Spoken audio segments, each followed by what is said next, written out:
yeah. All right, welcome everyone. David Martin, What's up, man? one of the most beautiful voices in the area. I don't know about that. I but... do not say that jokingly, and I don't just pass around compliments. Well, thank you. Yeah, I absolutely, appreciate man. And yeah, the only dude I've ever seen play guitar upside down, left-handed too. I'll have to show you all that if you haven't seen it already. Definitely check out his shows, playing all different kinds of places. Indian Pass lately. Yeah, Indian Pass. Here local, pretty good bit too. Yeah. Which honestly, I love. Don't get me wrong, I love playing off. I love it. I like traveling and stuff, but ain't nothing like playing local. You I like love playing it. local best? Oh, I love it. Is it because it's a short drive or? You hit the hammer on the head. I hate riding. Yeah, man. I hate riding. Me driving is a different story because I can speed. But anybody else riding, or man, if I'm riding, no. Do you usually go alone or usually go with someone? I like somebody to go with me to Yeah. keep me damn company. I'm saying that's probably why I don't like it because I'm usually going alone. So boring. Like you just want to cry in the corner of the club. Boring, pretty much. Like, I guess. So, how long have you been playing shows for cash? Okay, so I started playing shows for cash in January of 2019. That's and been pretty recent then. yeah, That's about when my first show was at Buchanan's. It's called Donahue's now in Ozark. Yeah. But I'd play there like once every 2 months, something like that. I wasn't playing a lot at all. Yeah, I just kind of starts. But I practiced a lot. You played for church for a long time. Yeah. Didn't Oh you? yeah. I played in church too. That was. I That you loved were it. picking and singing. Yeah, I was picking and singing. That was a great time in my life when I done it, and I'm back in church now. So hopefully what's up. soon I'll be starting to do it again. Heck yeah, man! If you got talents and you're in church, you gotta. I just want use to make them. sure I'm right on my end with the Lord before I do it. Yeah, I don't want to get up there and leading lead people somebody astray. wrong. Right. Mhm. How long were you doing that? In church? Mhm. About 2 years, 2.5 years. something Okay. like that. And did you start playing long before that? So I started playing in 2000, towards the end of 2015, How old something like were that. I'd be 15. 15? Oh, you were born. Either 15 or 16, one You of were the born other. in 2000. 2001. So I'd 2000, be, that's wild, I'd be 15, yeah, something like Man, 2001, young cat, man. So that. Back in them days, y'all were wearing them, what are they called? Them little flare-up skateboard jean pants? we didn't wear flares, bro. That's We wore what you skinny wore. jeans like this, pretty much. What are those no, it was shorts skinnier, called? though. They're shorts pants. Oh, you talking about Jinkos? Jinkos, That's that's what y'all 90s, wore. dog. Yeah, 90s. But y'all Yeah. still wore them in 2000s. Shit. I didn't. I always see in elementary school, I wanted some Jinko jeans, and I never got some. I never got any. But by the time I was in middle school, I kind of stole my brother's style a little bit. We'd wear suit jackets and freaking skinny jeans, and yep. I'm gonna set a record right here. I'm gonna wear my daggum Jinko pants when I get some with some cowboy boots. Do it, man. And call you what's it called? Cowboy Dave. Cowboy Dave. Yeah, we need. I don't think we could come up with a dumber freaking nickname, man. No, so playing in church, was that usually solo or was that with a band? It was or- with the band. With a band? Yeah. So like, we had a lot of singers on stage. Oh, really? A lot. So, But they were good though. Were you church- usually singing lead, or were you just singing like with the choir, or? So it was different day, different weeks. Mhm. There was some weeks I'd lead the congregation, and then some weeks another person would lead them. But we also did separate songs, so Mhm, each right. separate song another person started off. Whoever's voice fit it best, Right, kind of thing. right, Yeah. yeah. So, do you sing a lot different, like as the lead, as you do with singing backup? Yes, I project my voice louder When you you're know? singing lead. Yeah, when I'm singing lead, And then, but like, when the I'm runs and singing, stuff. but when I'm Mhm. singing with a band or something, I back up from the mic a little Mhm. bit because I got a loud voice. Yeah. Voice. And it's very distinct. Like I've It's played shows super before where I distinct. wasn't even plugged in. They told me to turn it off. Dead serious. Because The Outpost in Enterprise or New Brockton being one of them. you serious? Dead serious. They told you to unplug your mic, your guitar too? Everything. I've never had that. Everything. You do hit that guitar hard too. But How that's many okay, though. sets of strings have you gone through of mine? Playing an open mic? Dude, you've broken what, like 5 different strings? Yeah. It's probably the same string, but 5 times. It Dude, actually no, it was the sounds same good, though. string. I always break the The same G string. or the B. It's acoustic. It's probably no, the B's strong, didn't it? It's B. The No, B string? no, yeah. Wait, hold on. The first non-wound, or is it the last wound? It's probably the last wound string. G. The G, yeah. Yeah, it's the The G. last wound Because string, that's where I that's do the my main root note on when I do my Oh, slide. is that what it is? That note, that's my favorite string. I always pick that damn string. Yeah, that's Yeah, right. I took that from you for sure. Yeah. Dude, yeah, watching you play the first time was wild, man, because I had never seen people play that country style that fast and also play the rhythm as well. Yeah. And also upside down, like you're playing upside down, like there's no way he can do, and you did, and I was blown away. I really was. And you're one of those people, as soon as you sing your first note, it's like, this is something I've never heard before, and it's really cool. Is that something that just happened naturally when you first started singing? So, yeah, believe it or not, when I was 12, I'd sing a song, Lean on me when you're not strong. I hate you. That song right there, you know, that was my song I'd sing all the time. And so good. every time I'd sing it just seemed like it getting better and better and better. And I have a video on Facebook. The very first music video I ever posted of me singing was when I was 13. And I was singing that song, and it is still on my Facebook. I contemplated on deleting it, but every time I go to, I'm like, man, I want to just leave it on there so I can look back to where I first started at to where I am now. Yeah, because That's a lot of footsteps. That's a lot of doors open from then to now. Like when I was singing then, my voice, it sounded shot. Like, I mean, I had a good, well, I wouldn't say I had a good voice, but like, the tone wasn't how it is now. Kind of, right. Yeah. But if you just stick with it, like I'm proof, you know, because like I play upside down. Everybody else in my family plays. Everybody else in my family plays right-handed. So like, well, my papa Bob, he's passed now, but he could play guitar left-handed or right-handed if I'm not mistaken. Okay. So I sort of have a feeling that's where I get my left-handed playing from. But Do you do other things left-handed?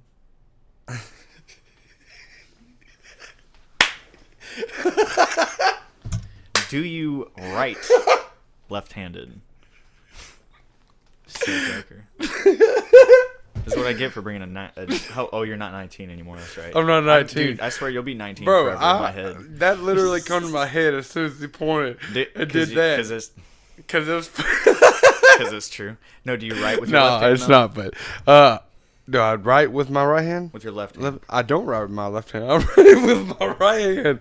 I write with my right hand, Not so far. You're not so close. I write with my right hand, and I throw with my left. Throw with your left. Yeah. So. Okay.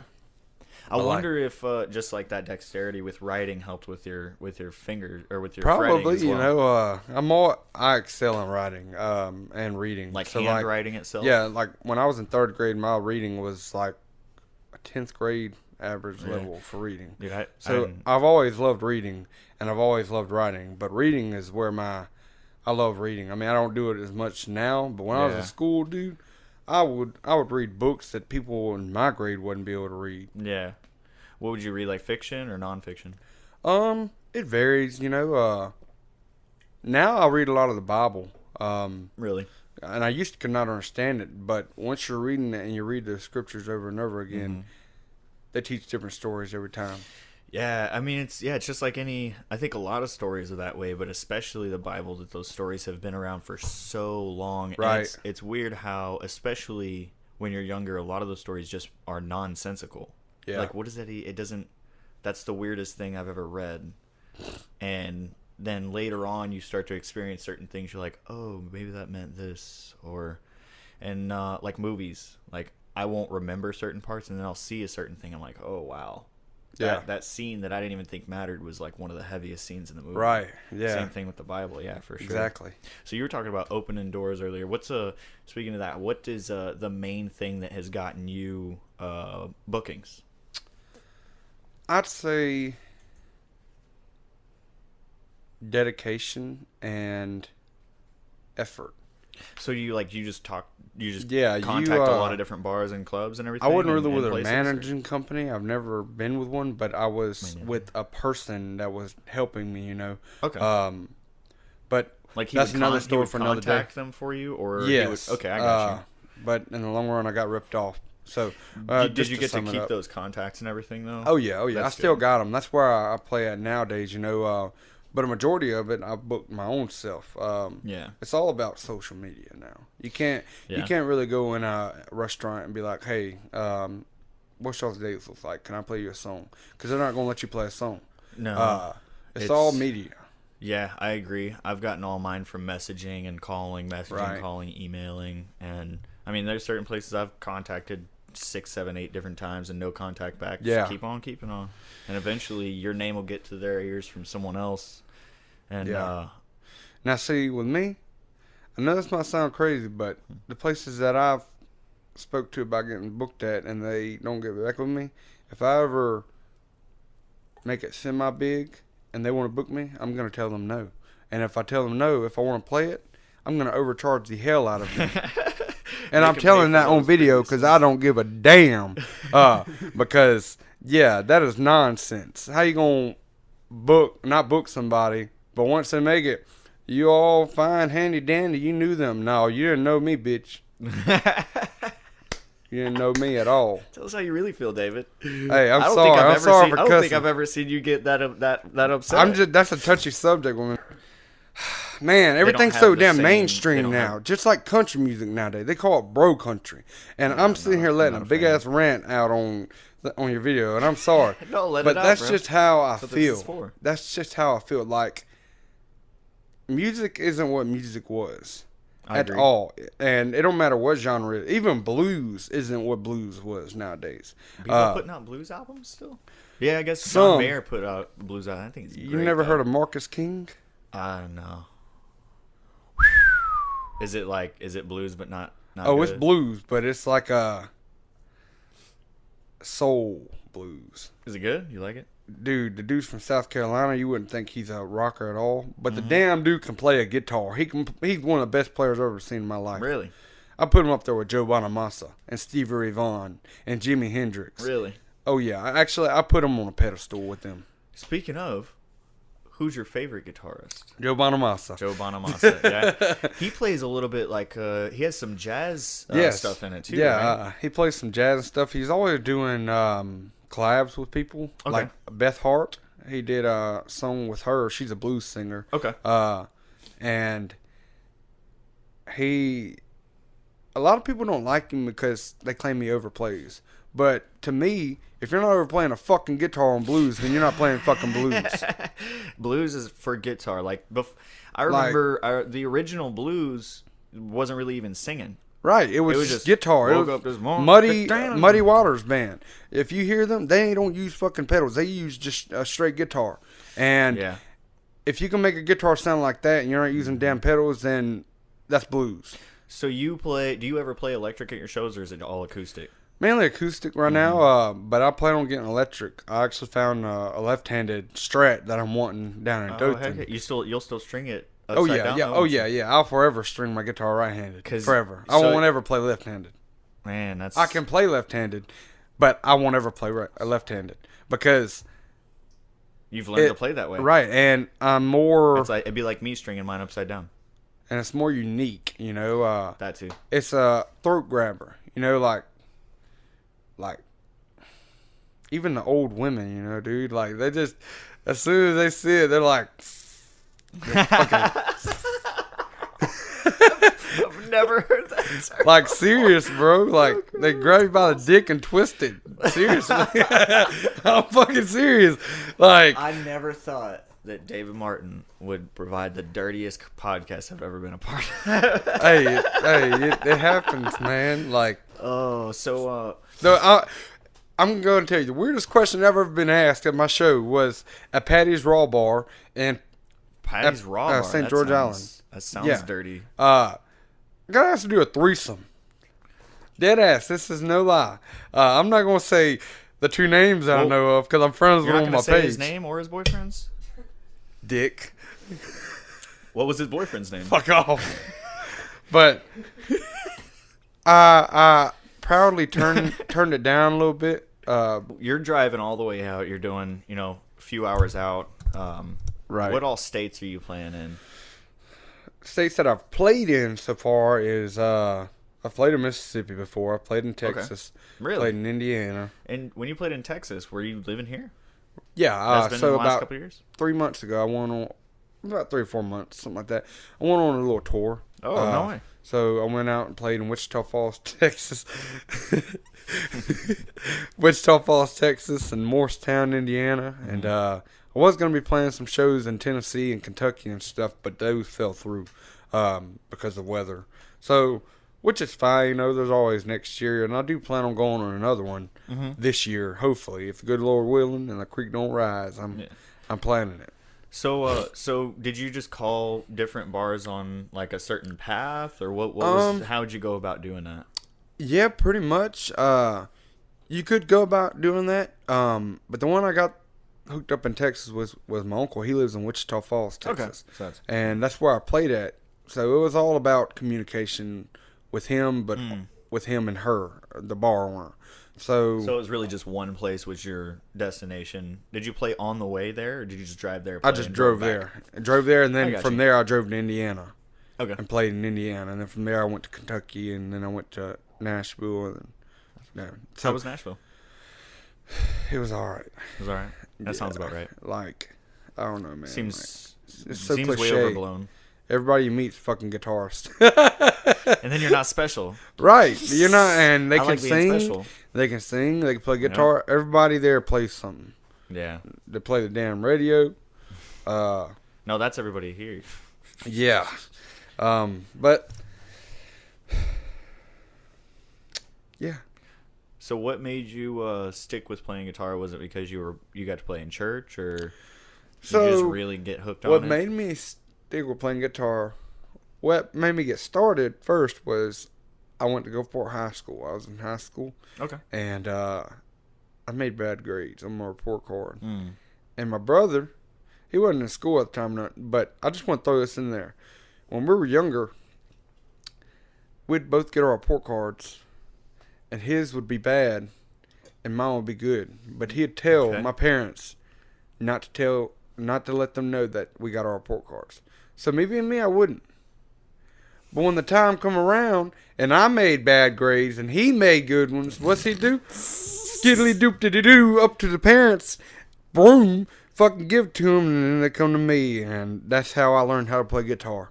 I got grounded for a month or two, something like that. Actually, no, I didn't go grounded for a month. I got grounded until my dad said that he was ungrounded. That's usually how it went with. Yeah. We didn't get no grounded for a month or weeks. Took my phone, took my TV, took everything out of my room. I'm surprised they didn't take my damn bed. I had a similar experience. Yeah. And I had my Martin acoustic guitar. I still got it at my house. What I taught myself on. I plan on restoring it soon. It needs a little bit of TLC, but I taught myself on it. First 3 songs I learned was Sweet Home Alabama, Here Without You, and you ever heard of a guy named Matis Hayu that sings a song called One Day? All my life I've been waiting for, I've been praying for the people to stay. Maybe. So like it's a really good song. Pop song? Not really a pop song. It's a ukulele song. Okay. Sort of. But it's a really good song. It talks about problems in the world and how you wish they'd get better. Right. So, basically like another song of Waiting on the World to Change by John Mayer. So you know that song? I love that song. It's basically like another song of that, except different words. Okay. So, and a ukulele type. Different tune and everything. Yeah. It's kind of like a play on that Right. idea. Yeah. I got you. Did he kind of like allude to that song? Like, or was it? Did I or No, him. Oh, him. Yes. So you can kind of tell it's like, hey. This Well, was... not with that song, no. But like, what I based it off of is they basically talk about the same thing. I got you. One of them waits on the world to change. The other one is literally talking about the world trying to change. Yeah. So they all go into the same category. I got you. Now, 2 different genres, but they're the same genres. I They're see what you're saying. same Yeah. writing methods and techniques and stuff, and but Okay. different instruments. But they all relate back to the same category and the same exact headline, pretty much. Make you kind of think the same things. Right. That's like, put it like this: you read a Bible verse, Okay. and then you read a story and stuff like that. Read your little stories, your Bible verse and stuff. But then afterwards, you scroll to another book of the Bible and you go and you read it, and then it relates back to that same story. And that's exactly how it Different works. writer, different time, Right. different, but it's like a kind Exactly. of a central kind of feel or Exactly. idea. That makes Yeah. sense. And if you think about it, that's how a lot of these writers get better at their writing, is they listen. Lately, Yeah. I've sat down and I can tune out guitars and music and just listen to the writing. And after you listen Really? to writing of music, As if you're reading the lyrics. yes, and Okay. it's you look at it a whole different way. Really? You look at it as artistic. I wouldn't say music, playing guitar, is artistic, but you are an artist, if that makes sense. Artistic to me is writing and stuff like that, But when you're an artist, as far as music wise, I feel like you should put music in with artists, because there's plenty of different ones. Yeah, I mean, there's definitely a difference between just playing guitar and writing being a song. being an artist on guitar. Yeah, I Right. mean, you could play four chords on Yep. guitar, and you might not be a guitar artist, but you're a Right. musical And I'm gonna be artist honest with if you put the melody to it. Rider rounds and stuff are amazing, don't get me wrong, but I don't see the point in going to them to. No, I wouldn't say I don't see the point in going to them, but like, I don't think you got to go to them to learn how to write a good song. I thought writers' rounds were just like to just showcase your writing. Yes, Are you talking about, like, but writing they groups and also stuff? are mainly the reason why they is to showcase your writing, but also give others a feel of it, I guess. To me, when I write a song, I listen to other people's music, and that helps me write a song, if that makes sense. Let me think. I'm trying to put it into a good, like, Do you ever method. well, I mean, I've gone to like not writers rounds. When I hear writers rounds, I think like they showcase. It's like we got these three artists. They're going to be playing their original Right. music. See- Is that what you're talking about? Or are you talking Yes. about when you go somewhere and you're like, hey, let's all share our music ideas and give each other tips? Is that what you're talking about? So, both of them, but mainly the writers. When you go to the writers thing, I've never. Well, I have been actually in Dothan. I go to the writers round down there. I'm So, trying to get out of it. if out there you're- just to showcase. like, if you actually listen to words and stuff of a song Mm-hmm. and to the music, it. For me, it helps me write. It helps me get better at writing. You hear Yeah. words that couldn't come to your mind when you had a writer's block. I've had a writer's block for like 2-3 years straight. Couldn't Wow. write nothing at all. And my last song that I wrote, everybody loved it. It's called Be Mine. Okay. And that song, I feel, I wouldn't say I got it off other people, but like, listen to their songs, because I'm a big person. I try and go out to solo artists and support them. I listen to them on Spotify, Underground Music. Right. You listen to them, and just the way they write, you learn to adapt with that writing as well. That writing method. Different styles. and Right. different So forms. basically, like genre writing. Yeah. You can write a country song, you can write a blues song, any kind of song. Well, yeah, go ahead. No, you go ahead. I was saying, just like you were talking about earlier, you can have a blues song and a country song, but they use the same form as, like, it might be story form, or Right. it might be all metaphorical, or Right. it might be it's on the front rather than the top. Yeah. So yeah, so do you have any, like, when you write a song, let's say with the lyrics, do you have a form set in mind? Like, I want to tell a story on this one, or I want to just kind of put some ideas together, or does it kind of fall into place and then you kind of go off of that? I have a few different methods on what I do. Okay. Like, I've sat down, turned my phone on record, and just played in free sync. And when I hear something sound good, it just sounds good. So you know what you said, you save it, you go back and you rewrite it again, you listen, you practice it, and there you go, you add to it. Yeah, that's your foundation for your song. Okay. But I've also written poetry. Like, I like writing poetry, you know. Sometimes you just, because poetry is music just without music, you know, without tunes. But once you get that rhythm down with it, you can go from there. And there's songs that people written before that was poetry that turned out to be hits, mega hits. Yeah. Look it up. Do some research. It's crazy. Chris Stapleton, for example. You know that song, "Baby Lock Them Doors and Turn Them Lights Down Low"? He wrote that one? He wrote that one. Okay. He wrote "Comeback Song" by Darius Rucker. That song that I just sung. This is my comeback song I just sung, that paid for his house. Yeah. So, like, it's just, golly. So that excites you a lot. Yes. Like thinking about turning a really good idea into supporting you. Right. And becoming, right. That's what you live off of.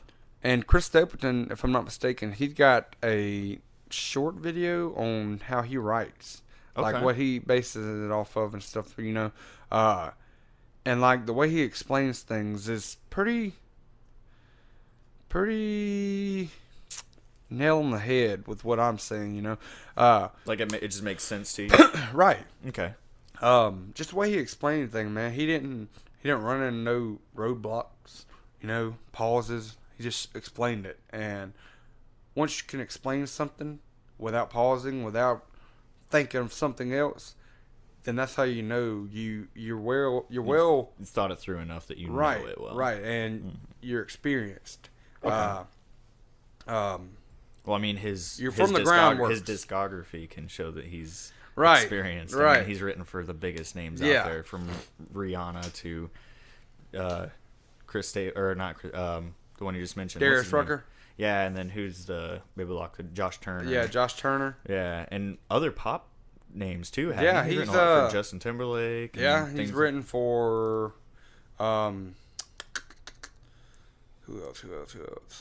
I mean, we get it though, but so he's a big inspiration for you.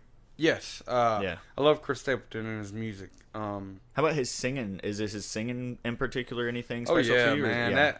It's like it's soul music. Yeah. You know, I mean, it might be country, but then again, I still don't classify Chris Stapleton as country. I don't either. It's like a blues and soul. Right. I would agree. Yeah. 100%. But I don't know, man. It's like when he sings, he's just sitting there next to you talking to you. When he says you're as smooth as Tennessee whiskey and as warm, bitch, I know I'm smooth as Tennessee whiskey and as warm as strawberry wine. Shoot, you telling me like. You telling me? You believe it. Yeah, like you telling me it. And when he tells it, shit, you gotta believe it, you know? Yeah. So no, one thing that I love about his voice and it's I think it's similar with yours where you could easily sound terrible.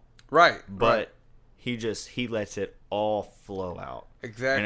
And if he tried to like fight it at all, it'd be like and see another thing falling into place in this category is over trying.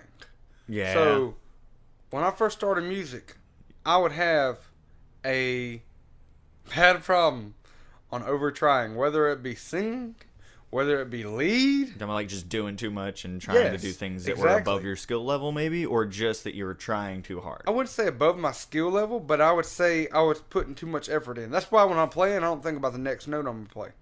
Because that will catch you. In the long run. My lead plans have gotten a lot more, and sometimes I'll listen to it and I'm like, man, I've played that over and over and over, but in the moment you feel it and it works. Right. And see, music is all about how you feel, especially when you're playing lead. I mean, you can practice the same song and do the same lead, but when you get that feel into a song, that shit ain't gonna matter. You're in the song. You are the song. You know. Absolutely. Just it's almost like the song has you, or like it's kind of like ideas where an idea pops in your head. You're like, where the heck did that come from? And it's like it's almost like it wasn't that you came up with it, but that the Exactly. idea has you. I mean, that's something that Dude, like philosophers have stuff talked about I've a done lot. on Guitar before, I've surprised myself. Yeah. And I Oh, study yeah. over my videos, a lot of them, and I work on my mistakes. So one of them was thinking about what I was going to play next. Mm. Overplaying Mm. was another one, which you know all too well about that with me. You and me both, crap. man. We're both we're both guilty of it. But there's another thing I was going to say. I'll be able to think of it here in a minute. Trying to impress, maybe. No, I've never been really. I mean, when I first started, you know, like I would want to grab the attention of people, but now I could care less. Well, your voice does a pretty dang good job without you. Yeah, So, you know. But like, I love the people that support me and everything like that, you know. But like, as far as will it help me get my next paycheck? No. Do I care about what you say bad about me? No, I don't. What you say good about me? Yeah, it you know, is nice, you know. But like, if you have negativity feeding in on you over the positive stuff, your mind will get to you eventually, and you're going to just think negativity. And then you're going to be And thinking then after too that, much. right? Instead and of just thinking feeling too it. much caused you to do stuff. Me, personally, I've taken a break from doing live music. I mean, I do shows every now and then, like. You're talking about once every currently week. or just Currently, yes. Oh, really? I don't know, man. I wasn't losing my love for playing, but I was doing it too much. Yeah. You look at famous people; they play 3 times a week, 4 times a week. They only playing 2-hour shows, 3-hour shows. They're not playing 5 to 8-hour shows. So like, Are you it's playing not- for 4 or 5 hours and stuff? oh yeah. Really? I've never played for more than 4 hours. The longest show I've done was actually a couple weeks back. It was from I left at 9 o'clock, got there at 12, and left at 10 that night. So almost a 10-hour show Golly, at man. Indian Pass Raw Bar. Why? Cause man, I just wanted to do it. You know, honestly, like, yeah, it was about money, but even then, it just wasn't even about money to me that day for some reason. I just wanted to go down there and I wanted to do it. Were you booked for a certain slot?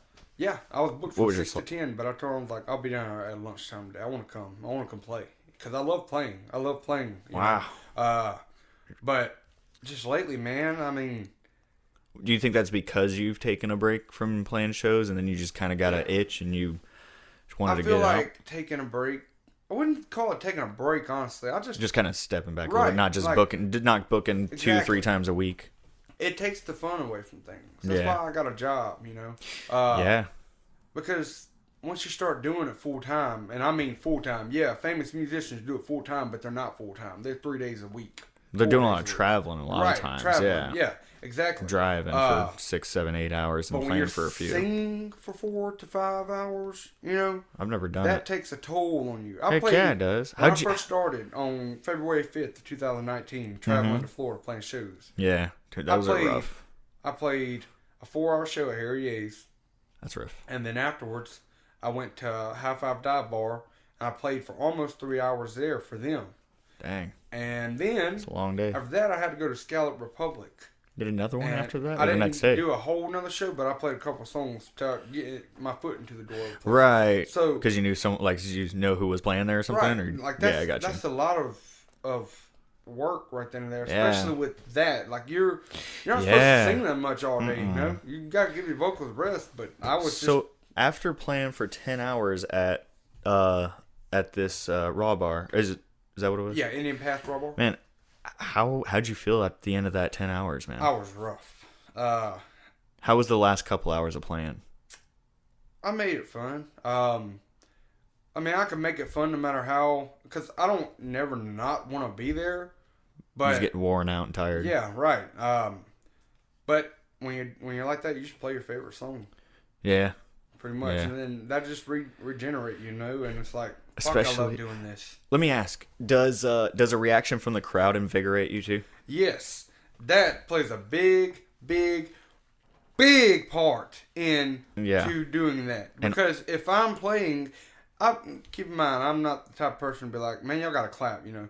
But I played for 2 people before in a restaurant, Mm-hmm. and I have no problem with it because you never know. My dad's always taught me, you never know who those two people are. Yep. You be playing in front of 10,000 people, not one of them means shit to you. Not one of them stand tall as a record producer or, but you could be playing in front of two people. Mm-hmm. And one of the people be a record label owner. Yeah. So boom, there you go. Yeah. Right there. You can't always have that attitude of, man, this place ain't busy today. I ain't gonna get shit. I pulled up to Indian Pass Raw Bar where there was not a car in sight except for the employees. Before 10 o'clock hit that night, Yeah. that whole front end of the stage was packed. And I'm not saying it to brag or nothing, but it's all about how much work you put in yourself at your show. Mm-hmm. Your stage presence, which when I first started, my stage presence was horrible. Oh, it's And hard. now it's still sort of rough, because like when I'm playing a song and I do a really damn good job on it, nobody claps. It's like, It hurts a little bit. yeah, like it really don't. I mean, it hurts, but you feel it. It's like, man, like what's going Like, on? was I not good? Or Right. like, was... Right, but then once you realize that's just your mind playing tricks on you. Yeah. Because most of the time when you're playing and it's packed and people don't clap, they're not focused on you. They're focused on their conversation. Yeah, and the thing about that, I think a lot, it's, as a musician, I think the reason most of us play, a lot of it is because attention. Like, most of us we like having the attention. That's definitely not everybody, but I was always wanting to be a center of attention. And when I don't get it, like when there's a bunch of people and then nobody really claps or anything, right? It's or even notices. It can be hard, but I think what a lot of musicians need to hear is like when they're not paying attention, that means you're not doing horrible. Because if you're doing horrible, they would notice. Yeah, Absolutely, they would notice. definitely. But what were we gonna say? Oh yeah, I wanted to ask you something too. Yeah. What do you think about venues leaving their TVs on during performances? I don't think it makes a difference. You don't? Nope. At I've played through a big screen football game. I've played all kinds of different situations. They've had the volume up. I don't care. Because If there's a special event going on, like a football game or something that's special, you can leave it on. But for me, when I'm playing at a venue and there's people there and there's nothing special going on on TV, don't turn that on. Well, not everybody wants to see you. Well, Not they everybody. can leave. Not, the thing is, That's just how it is to for me, me. like if there's only two people there, it doesn't matter if they're big record labels or not. Right. It doesn't matter if they're so-called nobodies. I don't think there's any such thing as a nobody. I think it's about impact because one night you might get your opportunity met, and then another time somebody's life is inspired by what you did. Right. Maybe you sang something a certain way that made them able to get through a part of their life in a better way without affecting somebody else negatively. Or Right. maybe they were able to have more heart in what they're doing. You know, maybe they're discouraged and you getting up there and having a great time, even though there's only two people. They look around and they're like, there's only us here and this dude's still up here singing his heart out, having a great time and not worried about it. He's not upset and he's still smiling and laughing and, trying to crack jokes. And it's like, I think that has so much value. I think that gets looked over. But at the end of the day, they've already paid me. Right. I'm going to do my job and shut up. I'm And going to do not- it the best of my ability. Not to change the subject, Go but ahead. tonight I seen a video Okay. of Tim McGraw jumping off stage because somebody said something bad about him. And he jumped off stage to them. Okay. And, like, you got a problem with me? That is unprofessional. Especially with the money that you've made. Why in the absolute fucking hell are you worried about what somebody in a crowd has got to say about you? That's how we are, though. And I think it's funny because, especially with, you were talking about social media earlier, I think we all have that in us where, and what it comes from is, and we all have to be aware of this because it's going to happen in our head no matter what. Because even if you don't jump off the stage, you still have it in your head. No matter who you are, I don't care how confident you are, it's going to be in your head somewhere. And you have to learn how to combat it. And the first thing to do is to understand that it's from when we were hunter-gatherers. I'm gonna go scientific on you. Check this out. So you think about, you're not worried about the beautiful flowers and all the wonderful food that's around you. You're worried about this lion right here. Right. And that's what we see when somebody's criticizing us in a sea of people. That's the problem, because that can be detrimental to us, because one, negativity is extremely contagious, and that can spread like wildfire. And so it sets off the fight or flight in our head. But the reason why that was said was because he was singing a song and he messed up on a lyric. And they said something, then he done that. All because he messed up on a little lyric. He wanted to throw a big tantrum and jump off stage. I understand where he's coming from. I agree that that's unprofessional. You Honestly, don't think you need to be off the stage at all if you're professional. You don't need to be off the stage at all. No, I agree. I understand where he's coming from, because as a musician, everybody's watching our every move, and you mess up one lyric and somebody criticizes you, and it's like, I don't go to your job and watch over your shoulder and then criticize every time you make a mistake. You're talking about you go through a single day without making a mistake. I doubt it. Right. And that's where it comes from, because I will tell you, I am very sick and tired of every place I go to try to get something done, and somebody's not doing their job, and it's making my life more difficult. Right. And it pisses me off. Same That's here. my rant. Same here. And that's probably where that came from. So that's where it came from, because he's probably gone to 100 different places, and he's got money. Yeah. He's trying to give these people money. You know, it's like me. I've worked hard for my money. I'm trying to give it to you, and you're making it more difficult for me to give you my money. Do your job. Yep. Please. I am doing the job to my best of my ability, and yeah, I'm going to mess up a lyric because I'm human. If you came here to see me not ever mess up a lyric, you're here for the wrong reasons. Exactly. Dude, everybody messes up. You could absolutely be more charismatic about that situation. Right. You know, you absolutely could either just ignore it and deal with it later by, complaining to your friends. That's one way to deal with it, and that's healthy. I just ignore it. Like, what's the point? You're literally you're causing a big scene over. Tell me this. Hold on. Maybe he needed publicity too, though. Let me do a theory right quick. You're stupid. Did that hurt you? No. Did that physically hurt you? Hey, Did that physically hurt you? I was gonna hurt you. Did that physically hurt you? Yeah. Okay. However, my bad. You're good. However, if you meant those words and you had a reason to say them, those 100% would hurt more than those keys. But tell me this. If you really meant those words, why did he pay for a ticket to go to his concert? No, that's a good, because people are very irrational creatures. The same reason he bought a ticket to go tell him something negative was the same reason he jumped off stage. Yeah, they were both giving into their instincts, their humanness, their weirdness, because humans are very weird and irrational. And I think if Tim McGraw didn't do that at some point, then that almost begs the question, how human are you? Because everybody gets mad at work. Yeah. But typically there is barriers, sometimes physical barriers, between you and somebody who's insulting you or verbally assaulting you. See, that's the thing, though. There's no consequences to when they do it, because they got money, and that's the only. Do you think that's reason. What it was? Oh, that's got to be, because he feels invincible. He like feels he can't entitled because he's got money. I mean, I'm not trying to bring political views into this at all. You can cut this out if you want. I'm just telling you this.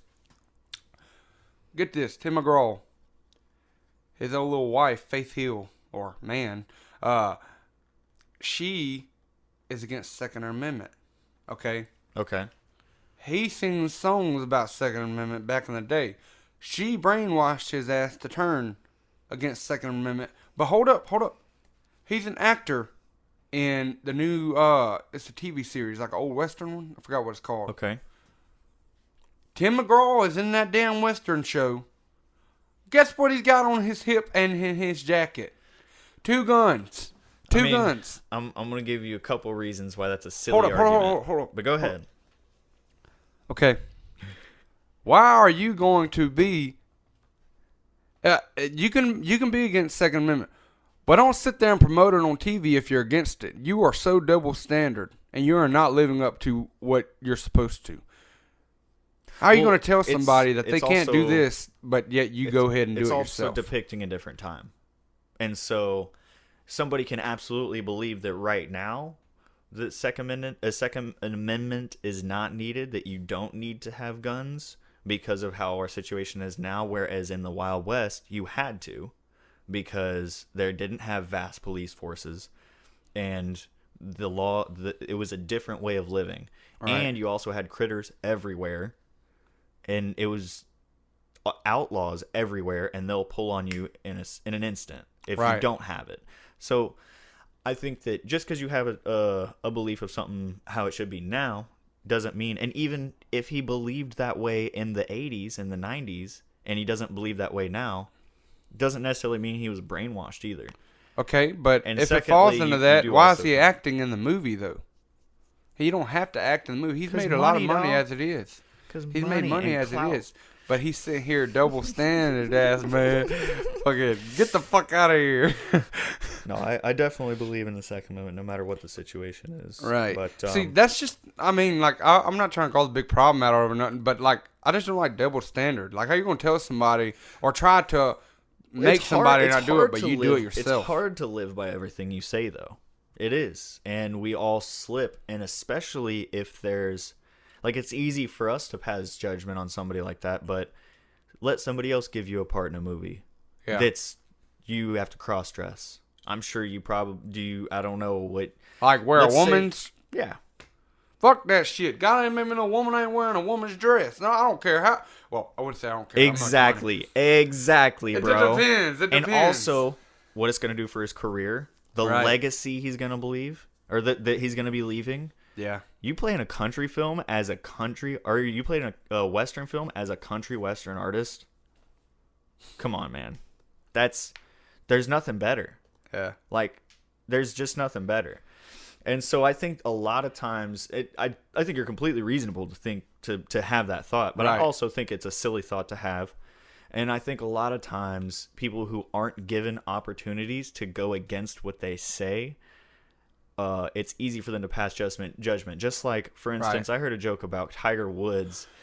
He had slept with all these different women and everything and got in trouble for it. And then you have these gross, old, nasty-looking guys. So, I would never, because you can't. Yeah. Women aren't jumping all over you. Right. Women aren't offering themselves to you in busloads. Yeah. Try dealing with that and see if you hold up. Because I think we overestimate how strong we are. I've been reading about Nazi Germany and Stalinistic Russia, where humans tortured other humans. We can all be either one of those. Yeah. Given the right situation, given the right circumstances, given the right opportunities, all of us will play the role that everybody else is playing, as good or bad as it is.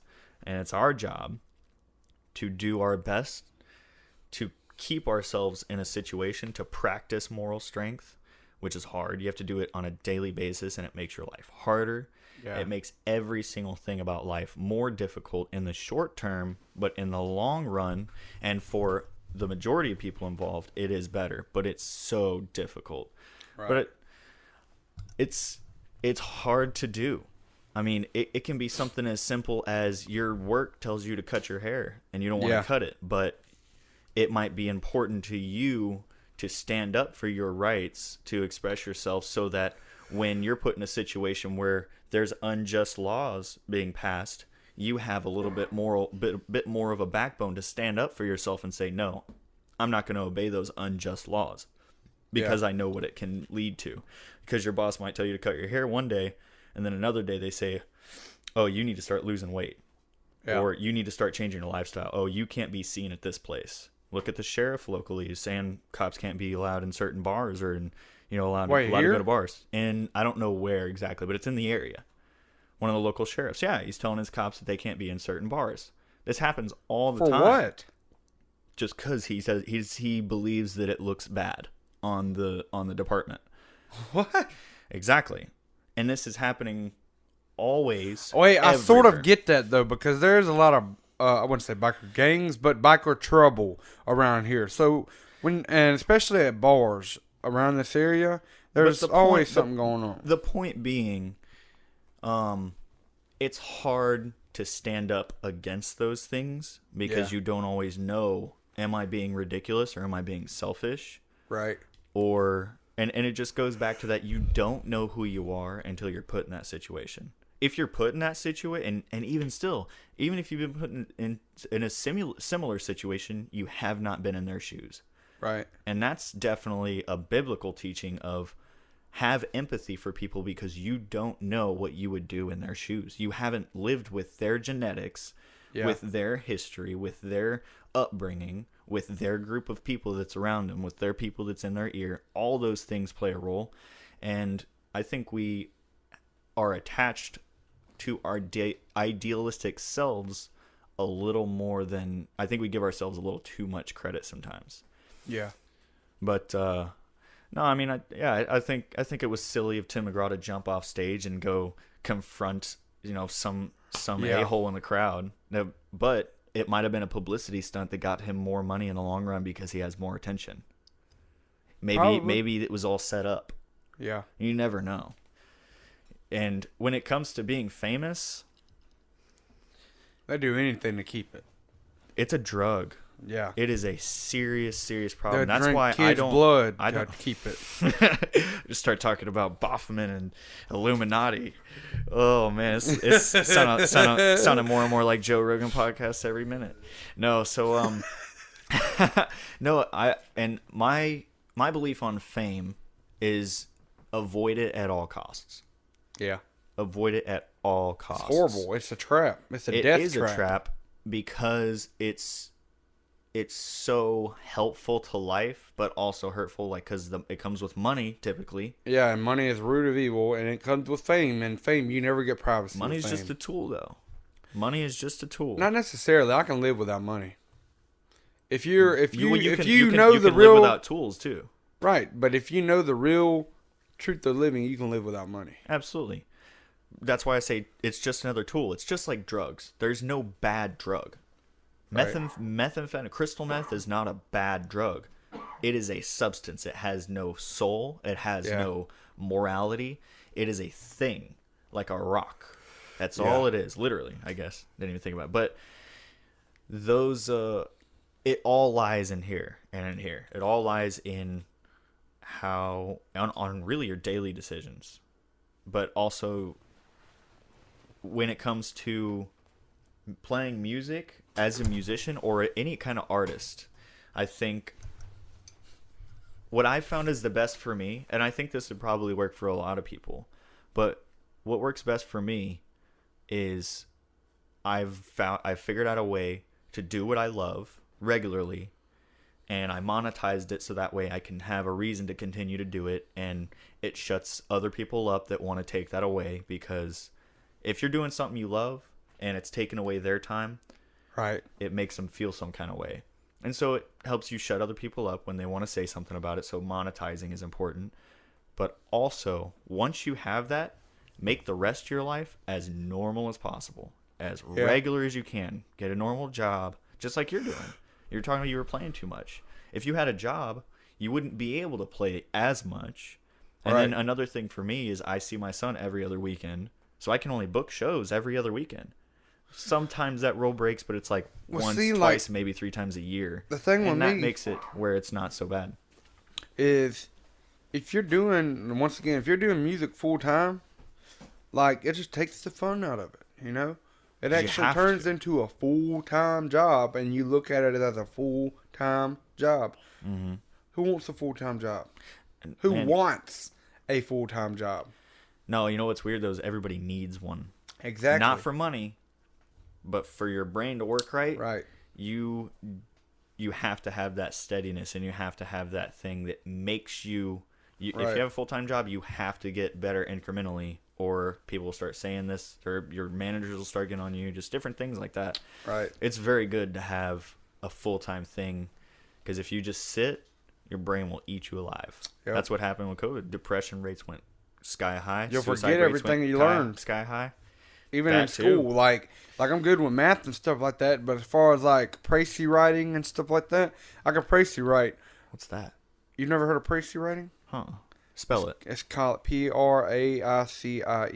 Précis. Is that with It's like college creative writing? So basically, Précis writing is Just where a you writing create format? your own. Yeah. So you create your own argument. Okay. So if I'm both people, and basically I'm Gotcha. writing a summary of both people arguing. Right. So That way of thinking is actually really, really helpful of Yeah. figuring out a way to argue your point and the opposing point. Like for Exactly. any idea that you have, I highly recommend everybody do that with every idea they and have. that's where writing Yep. a That's song why can writing come is along, dude. Like that too. like- Yep, absolutely. I said I loved you, you said you don't. Like it's you said you don't, and I said I loved you. So basically, you're arguing, pretty much, that you don't love me, but I love you. You know, it's all about writing, I guess. You know, Well, writing is a lot. The thing about that is like the reason that we talk to people is because when you talk, usually the first time you say an idea, it's crap. Right. It's like there's holes in it. It's like, and usually you'll realize that when you're saying it, and like when you say things, it makes you get them into a clear point, and then you realize, oh, that's either a stupid idea or I need to develop that further. And Yeah. then also you have that other just somebody listening. That's why it's important to just listen sometimes, yeah, because whoever's talking to you is figuring out what they think, because we usually don't know what we think. It's too jumbled up. There's too many different things going on, and everything's attached to everything. right, And then we talk about it, and it has to become, okay, you're talking about one thing now. Because if you start talking about 10 different things, they're like, whoever's listening to you is like, you're not even saying anything. yeah, Like, say what you're saying. And Yeah. then, but writing in that format especially, but writing in general, just getting your yeah. thoughts. If you write a lot, dude, clear. it will always work out in the long run. It gets It'll better. help you. Yeah, it'll help you think more clearly and figure out what you think. Because Yeah. it's weird how little we realize, or how it's weird how most people don't realize how little we know about what we think Right. as an individual about ourselves. We don't know ourselves very much and even when we act in a certain situation, unless we go back and think about how we acted, usually we still kind of don't know, That you were in the wrong. or whether you were in the right or wrong Yeah. at all. And just that talking back and forth in your own head, like, it seems crazy because I will catch myself talking out loud to myself. But because I do that, makes me act the most rationally. But it also comes down to When a it point comes to where if you're like in an argument and That's like a later on you're driving down the road, it's like, man, I should have fucking said this. Yeah, exactly. I should have said this and that Yeah. and this and that, you know? No, and that could also play into learning how to stand up for yourself too, though. Right. You know, That's sometimes how I a lot of times it turns into bitterness and just being pissed When off. I tell but- you that I'm going to tell you something that I done, and I got suspended for 3 days for it, but made the principal laugh his ass off with me. I say literally. worth it. So I was in class, and I got picked on and shit in school, you know, Mm. especially like middle school, elementary. And then when I went to Gulfport, people would try to pick on me, but I didn't give a fuck. I'd fuck their ass up too. You know, I'd say shit back. Yeah. But At least defend yourself verbally. right. Well, I'm in class, man, and I go to grab my guitar because I used to bring my guitar to school every day. You know, No I wonder you love got it. made fun of. Yeah, right. I get my guitar out at the end of class. I go to play it for a minute. We're gonna play it loud, and I'm just gonna pick it. Mhm. Well, there was this girl across the room. And she'd always talk shit, man. She was just a big shit starter. I don't even know how it come out of my mouth, but she went on and said that you suck Well, as soon as she said that, that teacher, Coach Polk, he's always wanted to find a way to write me up. Well, that day he found a way. Because when she said, you suck, I said, well, bitch, you swallow. And when I said that, Coach Polk turned around as soon as I said it, he said, that's a write-up. I went on my way, and sure enough, man, the principal, he was a basketball player and stuff, real tall and slim. But he was laughing his ass off at the statement and the mark that I made. Because, like, I didn't even know that I said it. Like, it just comes straight out of my fucking mouth. I didn't even think. It was like, I've never even said it before. I've never even thought about it before. But when she said it, it was so quick. It was like a fucking conversation, dude. I don't even remember it hitting my mind. It just come out. It's like when you're playing. Yeah. You don't think about the next word or the next note. Else you're going to stutter. Right. So. Dude, and I've got myself in thought loops and forgot the lyrics completely.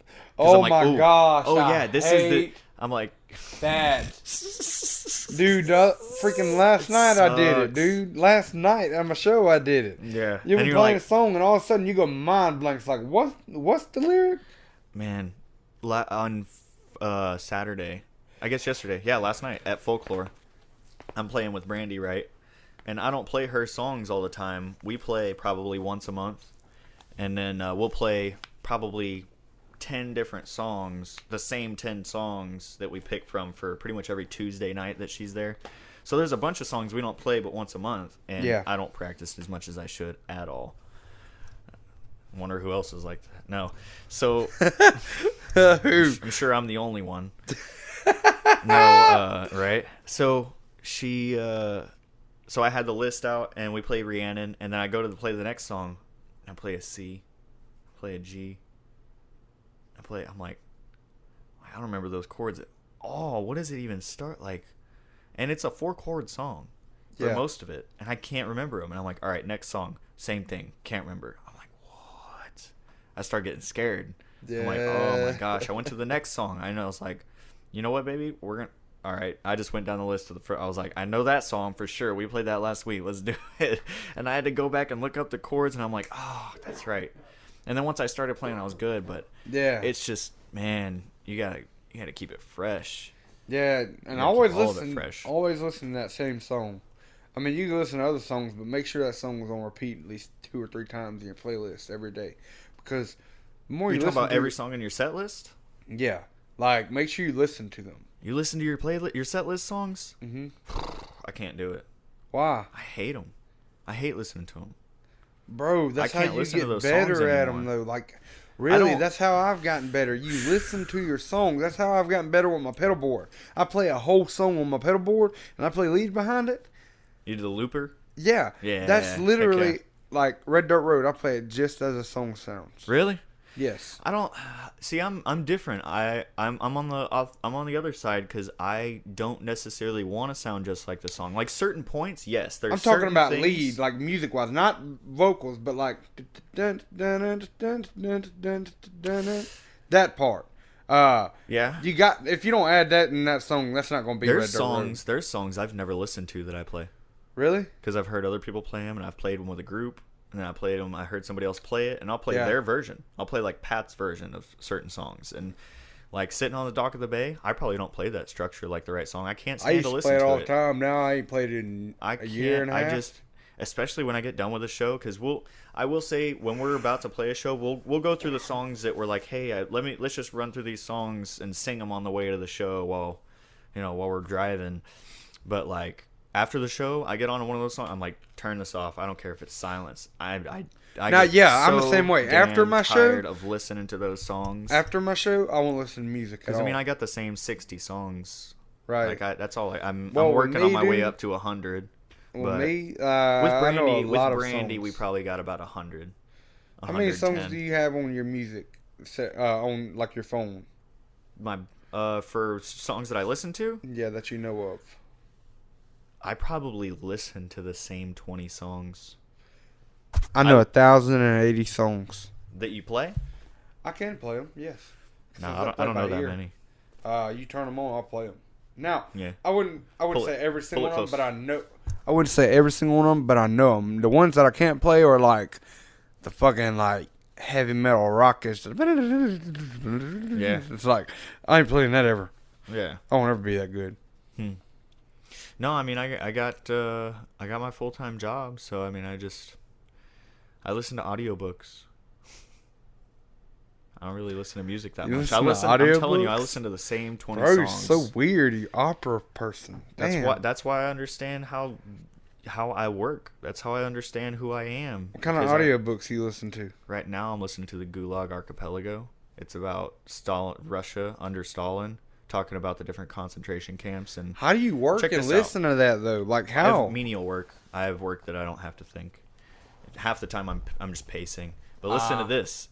In part of the beginning of that book is listing out 52 creative ways that these interrogators would use to torture their subjects into confessing to crimes that they knew they didn't commit, Wow. including making them dig their own grave, lay in it in the hot sun for 12 hours a day for about a month, getting what do you say, like 3 to 5 ounces of bread and a cup of water a day. That'll give you some perspective. That's why I do that. And also, that one specifically was for perspective, but also to realize, like I said, that we can become either one of those people. Right. Somebody who's capable of doing that to somebody else, and See- then also somebody who's able to withstand that, keep their sanity, and not become a puppet for them in court, so that regime can continue to have power. Because Right. it's I'm all gonna bring a our little bit of individual religion responsibility. into this again. Go ahead. Okay. So I went to church today, and the story, pretty much, you're talking about on who you ought to be.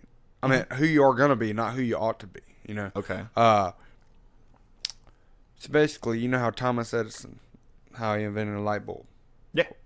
Okay. Well, go ahead. Yeah. Light bulb. Well, no, he upgraded. Actually, Tesla. He upgraded it intensely. Tesla is one who originally invented Yeah. it. So you know. Okay. So, but yeah. But yeah. But put it like this: they invented that. God created Adam and Eve, right? Okay. Since He created it, He gets to choose what He wants to do with it, and He gets to choose their path. So our paths are all different from each other, but since He created you, and since He created me, He can choose, and He's going to choose where you're going to go throughout life. I don't know if that's a good analogy, You because don't know? Thomas Edison had, once he started, like after his patent ran out, Yeah, everybody could make light bulbs. right. But So he like still he could choose the first kind of What I'm- couple what I'm generations, saying but is- I see what you're saying. is he got to choose where it went with, where he went with it. He got to choose. We don't choose where we're gonna go. If it's not in God's book, if So you believe in predestiny? right, like I Okay. believe like God got something in store for all of us, you know, but we got to put forth effort on our part. It's not just gonna come free will. I see that. We got to live by the Bible, but I wouldn't say, because we're all gonna sin. You're not perfect. Nobody's Okay. perfect. But like, I'd say like, But to strive toward. right, exactly. No, I 100% disagree. Yeah, Yeah, I do. I believe that God would not create something that he, like, I'll start with this. I don't think that man's definition of God is correct. I think that man is fallible to the core, and God made us that way for a reason. right, Because it's interesting and because we're lovable. You can't really love a robot, right, and a robot can't love you. You don't have a dog because you can control every single thing it does. You have a dog because sometimes it's going to come up and lick you when you don't want it, and it's going to make you feel good. yeah, And it's going to do things that, are its own thing. And the things that make that puppy the most interesting are the things you didn't expect, or just like the funny things that he does. Or we don't make, well, that's not a very good analogy either, but yeah. but I'm I think lost. that I think God would not make something knowing what the end results or knowing what every single result was going to be. I think the overarching result, wisdom will tell you. And so you're talking about like, I don't think that each one of our lives is predestined. I think as humanity, he knows what's going to happen because we're kind of predictable as the larger the group, the more predictable we are. That falls into place is do you feel like God puts you through battles, or do you feel like you put your own self through battles? Because God does test your faith. I think the way that everything is set up puts us through hard times. And I think we don't go through nearly as hard times as we did even 50 years ago, emotionally or physically. Okay. Because people lose their children way more often in the 50s and in the 1800s and even more in the 1700s and even more the further back you go, people lost their children. Right. That is one of the most devastating emotional things you can go through. So and we go through that way and way less as time goes on. God puts our faith to a test. I don't think he does. You don't think he does at all? I think he set everything up so that it does automatically. He doesn't decide, oh, I'm going to put you through this or I'm going to put you through that. Like, why would he give the strongest battles to his strongest soldiers? There's people stuff that I've went through, like my brother being hit by a train, for example. I know people that they'd kill themselves. Literally, they'd kill themselves because they can't take what I can take. The physical pain and the pain of it. Yeah, so, and the emotional pain of having to recover. And, exactly. God, like, for not trying to bring this up, like your son getting like I've thought about it.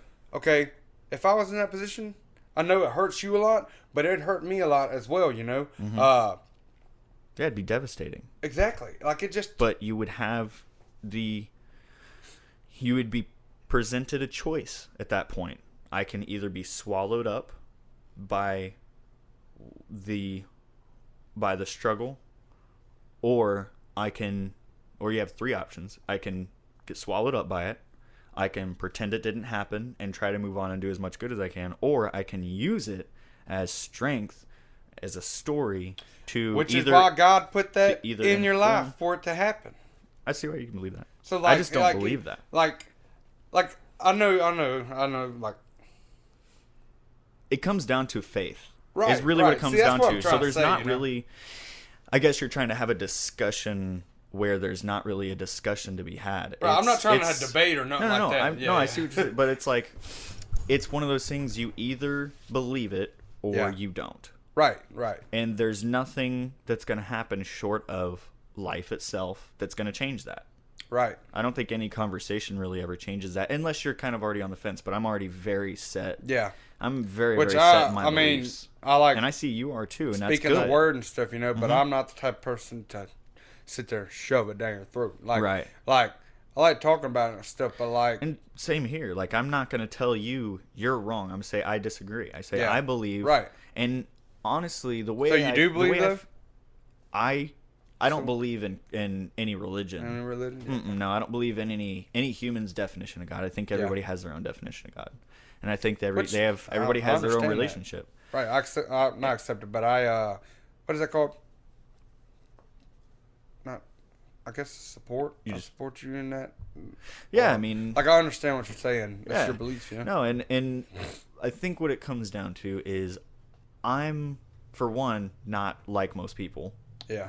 And we all are very different from each other, but there's absolutely a bell curve to that. Yeah. You know, most people are like each other, and then I think I'm on one end of the bell curve where I don't act like other people act. You can ask people I work with, and they'll tell you probably most blatantly that, like, yeah, he's not like everyone else. Are you a different person at work? No. I'm very much this person, and that's not very conducive to a working environment. So when you're at work, are you focused on working, or do you lollygag sort of? I don't lollygag. Well, I'll say this job that I have now, I have lollygagged and shirked more than any job ever before. Talking about the dealership job, right? Mm-hmm. Yeah, okay. I'm a porter, so I'm a helper. So porter, like, what do you help on? I just move cars, and I give people rides. Bro. It's How do I easy. get a job? There's only one position there. and I have it. Fuck. No, Dude, that's that what I'm is the saying. easiest job in the world. I can listen to my audio. It works for me, and my boss isn't gonna fire me because I do plenty more than what I need to. But I absolutely don't put my all my effort into it like I would with like I have with every other job, because partially I don't really believe in it. Like, So do what my initial job is to check alignments on vehicles, and when their alignment is checked to be out, I go and sell them an alignment, whether I think they need it or not. But you do it every time I that I don't sell them. you don't. I just check them, and I leave it to the guys to sell them. If They do it. They sell it every time. I guarantee you. No. Nope. They Usually will, dealerships they rip will the fuck out of you. They don't really worry about that stuff. They worry about the big stuff. They worry about, like, you're leaking oil. You need to get it fixed. Right. So I just don't believe in selling a bunch of bull crap. I've Yeah, done honestly, sales neither. for too damn long, and it's. But long story short, I'm not like most people. That's why Christianity doesn't work for me. Right. For most people who have more of a normal brain, like, Christianity is very good for them. Well, I wouldn't say you don't have a normal brain, but like I would 100% say I don't have a normal brain. I think you do. It's just all about beliefs, man. Like, was you brought up in church? But I was devout at 15 to 20 Devout? with spaces in What is between. devout? I was deep, and I believed in it stronger than Oh, most in people. God? Like, yeah. really? Like, I read scripture. I took notes. I got notebooks. Like, I was in it. was in praise. I did this. If you don't There mind was me no asking, worship group in this one church, and they were just listening to CDs. I was like, no. I was like, I grabbed a guitar. I started singing. Somebody else came up like, hey, I feel like I'm called to help because I can sing. I'm like, perfect. She was like, oh, I pick a guitar too. I was like, perfect. So we start playing. Then some other guy's like, hey, I don't play anything, but I feel like I'm supposed to come help. I was like, all right, grab a bass. So taught him how to play bass. I got on the $2,000 drum set they had sitting around, because you know how churches are. And so, and then by the time I left, somebody else filled my spot, and they kept it going. And so what made you want to not? I wouldn't say switch, but what made you want to stop? What stopped your fuel? Because something happened in your life that made it stop. Either something happened in your life or I mean, I was on and off. on and off. I was on more than I was off, but I was on and off. I realized that I do better when I focus on figuring it out for myself. I help more people. I am healthier in my mind, Right. and I'm not guilt-ridden all the time. Because no matter what, you can't be sinless, and I don't know how to reconcile that with trying to always change it. Right. And I don't believe in the doctrines. Yeah, I don't believe neither, homosexuality is wrong. I don't believe that you should give your whole life to God and do what he wants to do. Yeah. I think he has given us that discernment, and I think that the other thing is the humility aspect. I was born very humble. Yeah. I've always been very humble. My family gave me that, and so I didn't need any more of that. Did your family have a lot of when money growing up? Mm-mm. No. No, my dad. same with My dad ours. one time showed me, because he was really proud. Showed me $5,000 cash he had one time because he was really proud of it. Dang. And for our birthdays, me and my three brothers, we each got to choose where to eat on our birthday. We'd Yeah. choose a fast food place to eat, and that was the only times we ate out. Wow. We'd have beans and rice a lot, stuff like that. So like, Bro, we we had a nice home because my all about dad family. my dad fixed it up. But yeah, I mean, I think where I was very blessed, a lot of people weren't, and that's why Christianity works out well for them as well. Yeah. Because I'm very humble. I'm very good at being in the moment and being happy and not being worried about all these other things. And so all Christianity did was just put weight on me Yeah. that I didn't need, because where I was the most sinful was the things that I realized I just don't believe in it. Like, I don't believe that pride is sinful. Yeah. I believe that bathing in pride is sinful, and that it's not helpful. Yeah. But most people, and I also, You think boasting is sinful? I think it looks ugly. Bad I think it looks ugly. Yeah, it looks Yeah, bad. It's a bad look. Right. It's just not charismatic. right. But Yeah. also but I think we should boast to ourselves. And I think that's where it's so easy to get the doctrines and the simple rules mixed up with the bigger picture. And I think church gets too mixed up with the simple rules instead of focusing on what is your character? How are you strengthening your character? Right. How are you finding friends that have strong character? Because a lot of times we end up in fellowship from people we meet at church, and they might follow the doctrines, but they don't necessarily have a strong moral character. For instance, if it's challenged, I feel the need. I need to say they might this. fold. Go ahead. My old church I used to go to. Everybody there was nice. I loved them all and stuff. But something happened recently that will forever. Like I won't ever go back to that church. Yeah. Uh, Is it something you're trying to bring up, or yeah. I'm gonna bring it up. what is it? The pastor cheated on his wife with a deacon's wife. Yeah, it's lacking moral character. Right, and they cheated in the church and got caught doing the do in his office and making out in the freaking church house. I bet that was fun. Yeah, and then keep in mind he's the preacher now. The preacher. Power will corrupt anyone. He even his wife or his ex-wife, she went into the hospital because she fell and hurt herself real bad. And he texted her the day when she got out of hospital, told her he wanted a divorce, and told her that he wished that she would die, or that she wished she would have died, and moved to Missouri, and is marrying the girl that he cheated on her with, and is a pastor at another church. That's the other part. I usually don't bring that part up, but every organization is gonna have corruption, so I'm not gonna believe any full-heartedly that into corruption, any like you can say a cuss word in church, I don't care. Think But about- that think a about- deacon with the freaking pastor, what? That's nothing, buddy. Think about the Catholic Church. It's just crazy. Think about the pastors or not the pastors. What are they called? Catholic daughters are usually the most freakiest ones too. Well, do you know about the scandals with the molestation of young boys in the Catholic Church, Yeah, right? yeah. And they just move them to a different church. Actually, in my hometown, there was a haunted church right down the road from where I lived at, Oh yeah. and that was actually a Catholic boy camp where boys got. It wasn't? Huh?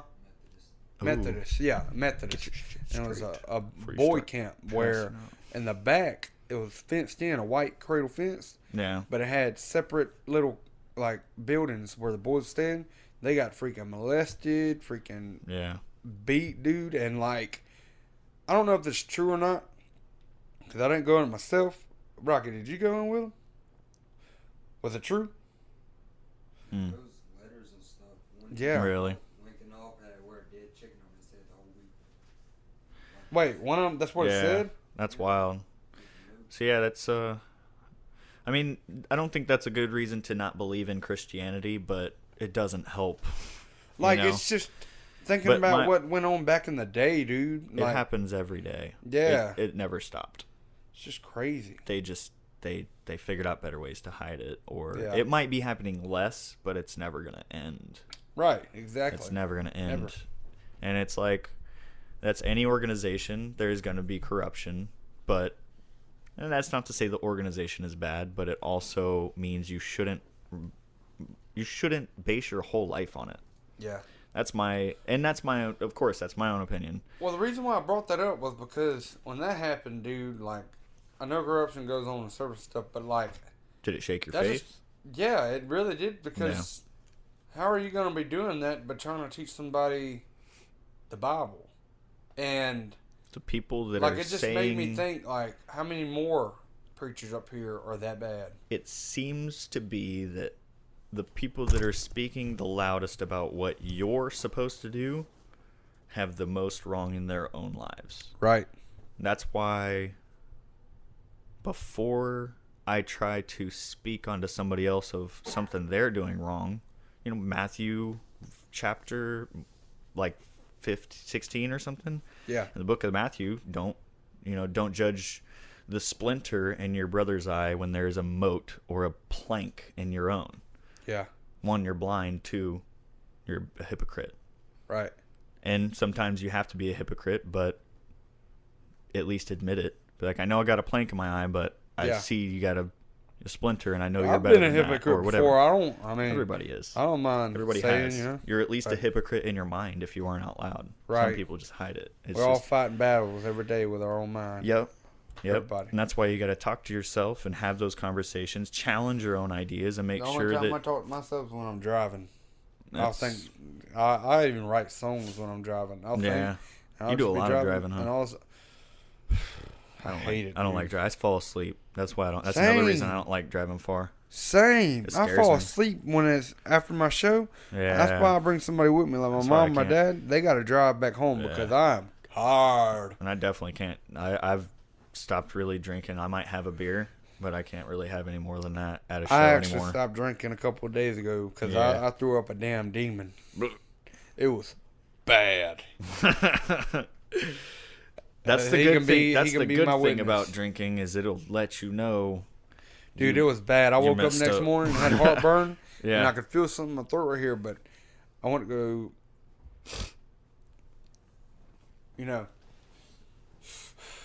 Yeah. and by the time I did it, I'm it gonna got have it to ready. cut out so much stuff. By the time I did it, bro, I'm gonna have to Bro. pay someone to edit this one. I'm gonna have to pay. I don't care. bro, by the time I got the freaking bowl back, fuck it, I said, You're dizzy. What? Did you get to anywhere? Bro, I was in the bathroom. Did you make it all in the toilet? Some. So he didn't even say most. This dude said some. Bro, when I tell you, Cam, I literally threw up a demon. I sounded demonic. Did it come I'm out like, both ends? I'll tell you what. You ain't Come out both ends throwing right here. No, you ain't throwing up real bad till it's coming out both ends. That's a rough day. You ever come out both ends? No, I don't think Call it's you ever got Mr. that Twinkie bad. Man. Yeah, right. that's pretty good. Oh man, but we'll ask if you had any advice for young musicians who are trying to get to the next level, or even older musicians who just are early in their career that are trying to get to the next level. If you had any advice for them, what would it be? Keep practicing. Keep practicing. And hang on, I should have thought about it before I said it. Keep practicing. Never sell yourself short for what you think you're worth. When I Okay. first started, that was my problem. And I Were you wasn't doing those $50-$100 shows? No, no, I was doing like 50. That's what I'm saying, like $50 and $100 shows. Yeah, 50, and My first one was yeah, $50. that was okay, because I was just starting My out. first show sucked, But so now, I deserved only 50. I won't step on stage if it's local. That's different because you can't really work with them, But out of state, If you're driving, I won't. If it's in Florida, I won't step on a stage no more than $300, $400. yeah, for anything less than $300. Yeah, less. Because that's just what I'm worth. Yep. Plus all that traveling and driving and shit. Mhm. It just, I don't get paid to perform. I get paid to travel and unload and load. I'm saying, man, and I think the easiest way to do that is to talk to yourself, say, what do I need in order to do this job? But also what you have to do is you have to make sure that you've taken care of everything first. Right. As in, I don't have to drive out 3 hours for anything less than $400, and I won't, so I don't get booked. And I'm fine with that. Right. There's nothing more powerful in negotiations than just being able to say, no, that's cool. We just won't do it. That's perfectly fine. I'm happy. Yeah. I'm happy with that. Well- but as soon as you're like, no, I need this, they got you by the Yeah. junk. They got you by your Oh, yeah. jewels, man. Well, also, I want to throw this. It's a little app on iPhone. called Route 88. Route And 88? It's a venue list of all the venues in America. You're kidding me. Deadass. They have. That's what's up. I So, mean, do they have local stuff, or is it everywhere. like Dothan and Everywhere. It's like Route 88. route. Yeah, it's Route something, but I Make want sure to say it's look Route at it real 88. quick. Make sure so people can see, because people will be looking for it. Yeah, it's called Route 88. No, that's helpful for everyone. That's a good one right there. Thanks, bro. No problem. Now, Yeah, you hopefully, just sit hopefully there and they've got it on scroll, Play Store as well. Yeah, I hope, man. I ain't thought to look on there yet. I doubt they would make a good app and not put it on both. Yeah. In fact, I could look it up. Oh no, I can't because I'm videotaping with my phone. I'd cut it off now. Since we already. No, I mean I'm wrapping it Oh, up with you're this. wrapping Yeah, up. Gotcha. that's what these last questions are. Gotcha. I'm learning how to do this. Dude, we need a podcast like once a week. I'm doing this every other week. Because like I said, I got my son on the weekends on the other true. time. So We need to get that's your what I son need. in on a podcast. Nah, he'd get bored. Dude, you know what's You funny get him about in my for like son, 20 dude? minutes. You know what's funny about my son is he don't like me playing guitar. Every time I play guitar, he's like, "Dad, stop. But I just found out I was playing piano and he was vibing. I was like, yes. I don't see like you playing guitar. I don't know. I guess I suck, bro. No, you probably play it too much. No, I don't ever play it around him. All we do is stuff he wants to do and then stuff he needs to do. Yeah. I mean, I kind of have that freedom because I don't have him every day of the week. Right. So every hour I get with him, it's like it's focused on getting him in the right mindset, getting him the right Yeah. where he needs to be. Do you and tutor giving your him kid? everything I get. I don't tutor him on school stuff because I really like he's gonna learn so much more than he ever needs from school. Can you play anything? Not yet. He's starting to mess with my guitar and he'll mess with the piano, but if he don't ever want to play, that's fine. I mean, Yeah. I'm sure whatever he does, I just want him to be He's passionate going to play. about it. I know he's gonna I'm play. sure he will. Oh, I didn't start till I it's was gonna happen. 12. It's gonna So, I happen. mean, it goes I'm not, down the line. I'm not gonna force it though. I didn't That's start how till I was 15. That's how you ruin it. Right. Exactly. That's Yo, literally how you ruin it. Speaking of, I played tennis since from 5 all the way through high school. Like I was What? Yeah, I placed in state and everything. You wear your little tennis skirts? Yeah, they're adorable. So these kids didn't start playing until they were like 15. Was that the right name? Oh shit! I honestly forgot. No wonder you play music. You can't do a single job. I can't remember nothing, man. No, so what was I saying? Oh, these kids started playing at 15, and like a year later, because they had watched tennis their whole life, like a year later, they were way better than I was after playing for 10 years, because they just monkey see, monkey do, man. That's why I'm on There's Joe some- Bonamassa. I watch his There's playing, something and there's something about just watching people do it really well. when I do that little like the drilling, Yeah. who do you think I get that from? Joe Bonamassa. Okay. Like, man, like I study his playing. Really? It's amazing, and a lot of people think he ever plays. But once again, I'll say it again: if you're not ever playing, you're not playing blues. That's just the way I see it as. I mean, Don't get distracted. yeah, I'm Route waiting 88. for my phone to Alright, load. cool. But Dude, it's funny. If I'm supposed to do something on my phone, I can't find it. dude, I forget. I I don't even cannot like find being it. on my phone. I hate being on my phone. It's so funny. Our brains are so one-tracked. Like, and then I got one more question for you, and we'll wrap this thing up. Alrighty. This has been a good one, man. We went for almost 2 hours. Heck Yeah. yeah, man. I mean, we're only gonna get like 15 minutes of material, but it's all good. You saying all kinds of F words and dick words. God, man. Telling you, man. You dirty little boy. 66, since that popped up on Play Store. Route 6. You see, look, he's doing better than you Huh? are. Route 66. Thanks, Jamie. Route 66. Is it Is that it? Or is that a different one? No, that's GPS. Yes, navigation. They Okay, yeah. Check out Route 88. No, they might not have it on Play Store.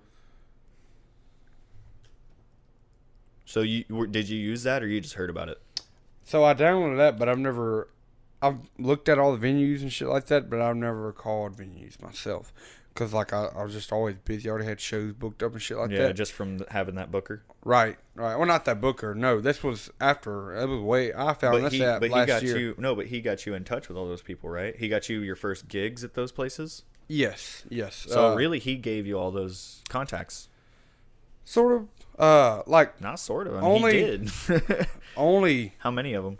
1, 2, 3. Okay. 3 So- or 4. So yours came from calling, or did Yeah, it word like of mouth? literally Did they call from- you? I mean, Those places that I played at, I would get other places. So So it no was matter word if of I go mouth. play it, that like from other restaurant owners, but also if I'm playing at a place and it's not too late, I'll go to another place and play a song for them or something, or show them and be like, really, "Y'all got any dates open?" that's what I was looking for. So like, That was the answer to my question. right? So Thank you. it's all about how you network and how So- your strategy is. So that's a good one for musicians out there. Anytime you play a gig, when you get done, just go to a close by place and say, Right. "Hey, can I play you a song real quick?" like it Or ain't do- gotta do you be just 20, go- do 30 you- minutes do you down the go- road. Do you but go talk to the musician that's playing? Say, "Hey, you mind if I play something?" Or do you talk even to the bar then, owner? yes, or you what can do you talk do? to musicians, but a majority of them, I used to be like this. Now, like, I can sort of see out of your composure when you walk up to me if I want to let you pick my guitar up and play it or not. Yeah, And if I don't want to let you, you're not going to touch it. right. As it so, should be. like- It's your stage. Right. It's your job. Right. You can't just trust your job with anybody. Exactly. And now, if I've seen them on Facebook or something that they've played guitar and they have the guitar in their profile picture or something, Right. Yeah. yeah, I'll let you get up there, Especially because if you, it's a picture on stage. Or Right. something. Yeah. But like, the last asking time a I ever couple let this shit happen, I won't ever do it again, dude. Never fucking it's about to be again. a good one. Oh my god, I was at Indian Pass. Oh yeah. Yes, fucking Indian Pass. I'm playing a show, and there's this small family. The girl was, I think she had the hots for me. Don't get me wrong, but like, man, she goes to college in David, Oregon. I'm going to tell you, nobody that hears you sing doesn't have the hots for you. I had the hots for you. Go on. She goes to college in Oregon, and she literally is going to college for music. Oh, okay. So like singing, Yeah, and usually they're playing stuff. terrible. I'm just kidding. Dude, you don't understand how bad she was, No, dude. not usually, but I've seen It those. was. It wasn't even. She wasn't playing guitar. She was just picking her fucking string on my stage, making me look bad. And you she can't, claimed you she can't could play. stop her in the middle of the song. Did you Right, stop her? and when- Did you let her finish the song? Towards the end of the song, I was like, "Hey, I'm finna get back up here. You gotta get down." That's exactly what I told her. Cause like, That's so hard. You can't just stop somebody in the middle of the song. You look like I'm sorry, but you look I like can. a dirtbag. I guess I am, because they make me look like a dirtbag. They make me lose business. No, I'm saying like you have to wait till the end of the song. Right. You Yeah. know what I mean? You Yeah. can't just stop mid song because it's like Yeah. Yeah. See, I'm not that type of person. I want to go there, but like, and I've seen some. I've seen I got some, a bad Go ahead. bad situation of if the bad I start laughing a little bit and smiling. So like I try to fucking turn my It's like you're head. trying to or- like hide your embarrassment for them, and it's Dude, like it comes out as I went laughter. inside. Oh, I bet. I didn't turn my head. I went inside. I've definitely running an open mic. You will see some overconfident people who are not practiced. Dude. And, nah, and I've it's, noticed that a here's lot. what's rough is like when they used to play really well, but they haven't played the song in like 6 Yeah. months, and you're like, of course you can't play it. 'Cause you Nobody haven't can, rehearsed it. Right. bro. Like, what are you doing? Literally. Like, try not working out for 6 months and then lift the same weight. Right. You ain't doing Exactly. it. It's the exact same thing. Yep. But so we're not gonna find out about that app, but we. No fuck. But let me ask you Damn this it, one dude. last question. What do you think about legacy? Like, as far as people remembering your name after you're long gone, does that hold any weight to you whatsoever? Is that important to you? To a certain point, it is. I just want to be remembered. I don't want to be remembered as like a badass guitarist and stuff. Yeah, that'd be cool, you know. But I just want to be remembered as who I am as a person Yeah. and how caring and trustworthy I am. And my morals, you know. I just want to be remembered as a person for me and not what I've had fun doing. If that makes sense. Absolutely, that makes sense. Because, like, yeah, music is fun and stuff, but once you're dead, you're dead. You don't Yep. have no chance to turn back and do the good for the Mhm. people, do the good for that person that you wanted to do. Yeah. I mean, don't get me wrong, music can help people. Like Jelly Roll, for example, the song "Save Me," that's helped a lot of people with depression and stuff. Mm. But like, as far as being remembered, I wouldn't say I have a legacy, Or a but a I'd say desire for I have a legacy. pinpoint, especially here in Enterprise. A lot of people know who I am, and I don't want anybody to grieve or nothing like that when I'm dead and gone. I want them to be happy that I've lived life to the fullest. Mm. Yeah, it sucked at times, but I've still lived it. Mm. And that's all about if you can or can't. If you made it to the next day, then you're winning. Yeah. Because today, for example, I'm just going to put it on the table. I was headed out to my show Mm. and got in Ozark, or close to Dothan, Ozark area.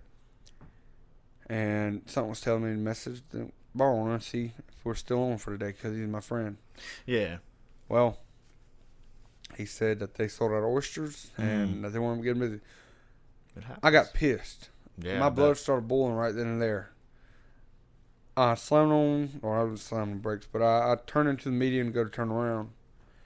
And I just fucking gasped. Trying to get Yeah. home.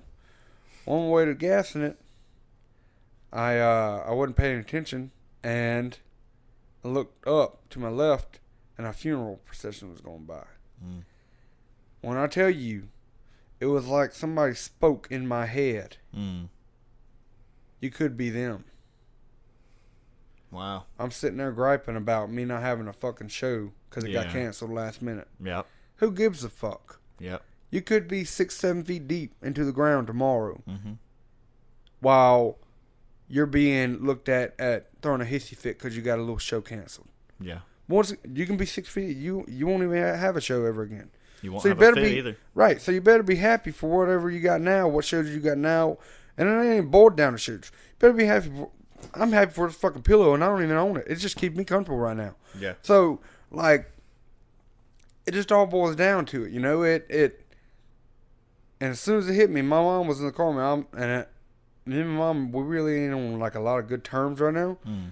But I still talk to her, I still love her, and I talked like I spoke to her, and I talked to her, and I told her about what just happened, In your head. Yeah. Right, and it was just crazy how it happened. Because I recently started reading my Bible back again and stuff. Especially about like a week ago. right when you were, Dude, where literally. you were. It was not even 2 seconds after it happened. If you had called 2 minutes earlier or 10 minutes later, That wouldn't happen. I wouldn't have that mindset. But now, it was like, I wouldn't say my whole life changed, but I got a new perspective on that part of life. are those the things that make you that reinstate your faith in God? Yes. Yeah. Like, say, for example, I'm having a bad day. You listen to Christian music any? Like I said, I only listen to like 10 songs. Yeah. Well, when you were in church and stuff, you listen to Christian songs. Yeah, of course. You ever turn on a song and it was what you needed to hear that day? Like, it is what you needed to hear. Words, not really. Words don't really. Sidewalk Affect Prophets me is much. a Christian band. And I got a story about Sidewalk Prophets. Okay, Go they ahead. got a song called The Thorn on My Crown. Or Love Me Be Anyway. strong in the Lord, never give up hope. You're gonna do great things, I already know. God's got his hand on you, so don't live life in fear. Forgive and forget, but don't forget why you're here. Take your time and pray. Thank God for each day. Alright, so basically, like, when you're in your 20s, I don't know if you were in the same spot that I'm in right now, but I was stuck in a rock and a hard place, and I still am about what I want to do with my life, where I'm going to go with my life, and Yeah. and when that song, when I first heard it, I was still going through the same phase, although I was 16, but like, I was still just I was lost, you know. I was still in school and stuff, but what am I gonna do? Yeah. Who am I? We were on the beach on Highway 90, bringing my uncle to work, Okay. and also not to change subject, but there's another story on top of this one that also is the same, pretty much like my brother when he was going through his addictions and All stuff. right. I'll remember that. Finish this story.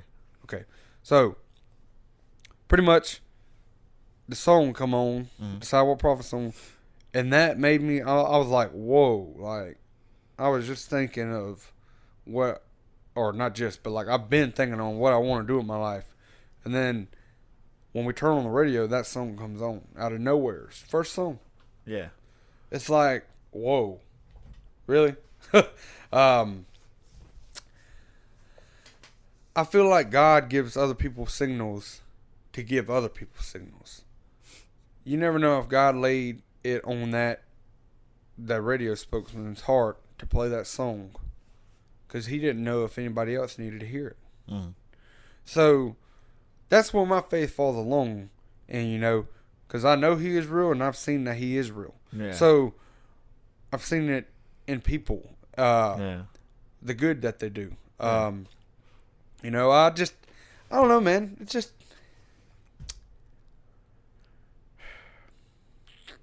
It's hard to explain faith. yes, it is very hard. But Because there's no reason to. There's no real reason. right, There's no logical reason. right. You for just gotta faith. have it. Faith is contrary to logic. Yeah, There's everything in your brain will typically tell you why faith is not correct, but there's something deeper that tells you I believe this because Right. I just do.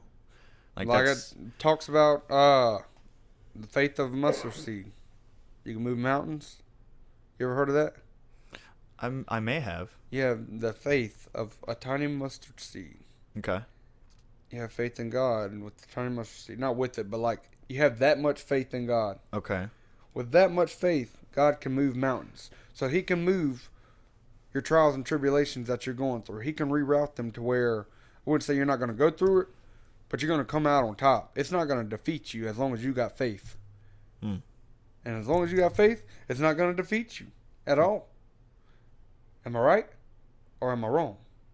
Well, to you, sort of, it's iffy. But like, I don't know. I said it and I stand on it, you know? Absolutely. Just no, like- I respect that 100%. Right. And I definitely do not think of anybody as being less or illogical or any, like, I do not think that anybody is wrong for having faith. Right. At yeah. all. Me neither. And honestly, I don't feel We like all have any faith in religion is something. wrong, because I can't judge any religion. I have. As long as you're seeking God, Mhm. you're right. Yeah. You know. To me, I mean, I know you Right, said that you're yeah. not religious or nothing like that. You Absolutely. know. And I don't want to seem like I'm shoving it down your throat, bro, because I promise No, I'm you're not speaking trying from to. the heart. No, I Yeah, feel I you. promise I'm You're not trying to, You're man. trying to make. You're trying to.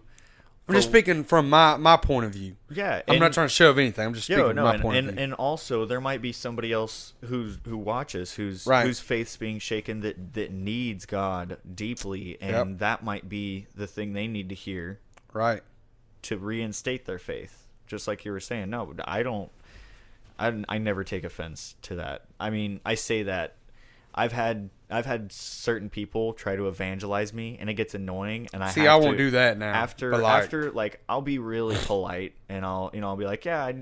Usually I won't even say what I believe the first time, because Yeah. it messes people up. did I in strike a their nerve mind. any tonight, Will? Not Okay. at all. All right, because like Yeah, I no. don't want to. Let me tell you. Let me finish. Okay. So, like, usually the first or second time, I won't even say, really what I believe. Yeah. Unless they really ask straight out, and I'll be like, no, I don't believe. I believe differently. I believe this, and then usually people will be like, well, they'll kind of question it, and I'll just kind of I'll say my piece or whatever, and it'll be really polite and everything. But once you get to the third time of saying, I think you need to or you need to do this, I'll be like, look, man, Yeah. I get it. I understand your beliefs. Right, but don't. I believe this. I'm not pushing my beliefs on you. Please pay me the respect of doing the same. Right, We can exactly. absolutely have a discussion. That'd I'm be like- all for discussions, but as soon as you're telling me you're wrong and you need to do this, I'll be like, look, man, I'm not telling you you're wrong. I'm just saying I believe differently. Dude, that'd be like me going to a school, for instance, and somebody else is atheist there, okay? And I keep Happens going all to the them every time. day, Yep. and I'm like, so-and-so and this, so-and-so and this. But they come to me and try and prove to me that God isn't real. But they keep coming over and over and over again. But all you talk to them with one time. Yeah, That's yeah, something exactly. I But can't stand for. It's annoying. Usually you don't see that. I mean, You don't see not it. in the South, I guess. Oh, you've experienced that? Oh, a lot of times. Really? Especially when you're in church. yeah. You can pick and choose, sort of, who is like that and who's not. Well, I'm not talking about that. I'm saying like who, like you're saying, there's been people who have multiple times come to you and trying to tell you Well, not that you're wrong to for me your beliefs. personally, but like to my friends and stuff like that. Oh yeah. Yeah, like but yeah, even me, like it's happened to me like twice. Mm-hmm. Yeah, twice. But It's only happened to me a couple times. I mean, it's Yeah. and it's not like it doesn't upset me. It's just like, look, dude, Right. I'm gonna explain this Exactly. to you one time and You got one, your beliefs, I got one mine. more time. Keep your beliefs to yourself if Right. you're going to try to evangelize me, because it's I'll annoying. talk to you. And I would say anybody else who's being annoying, I would tell them they're being annoying. Right.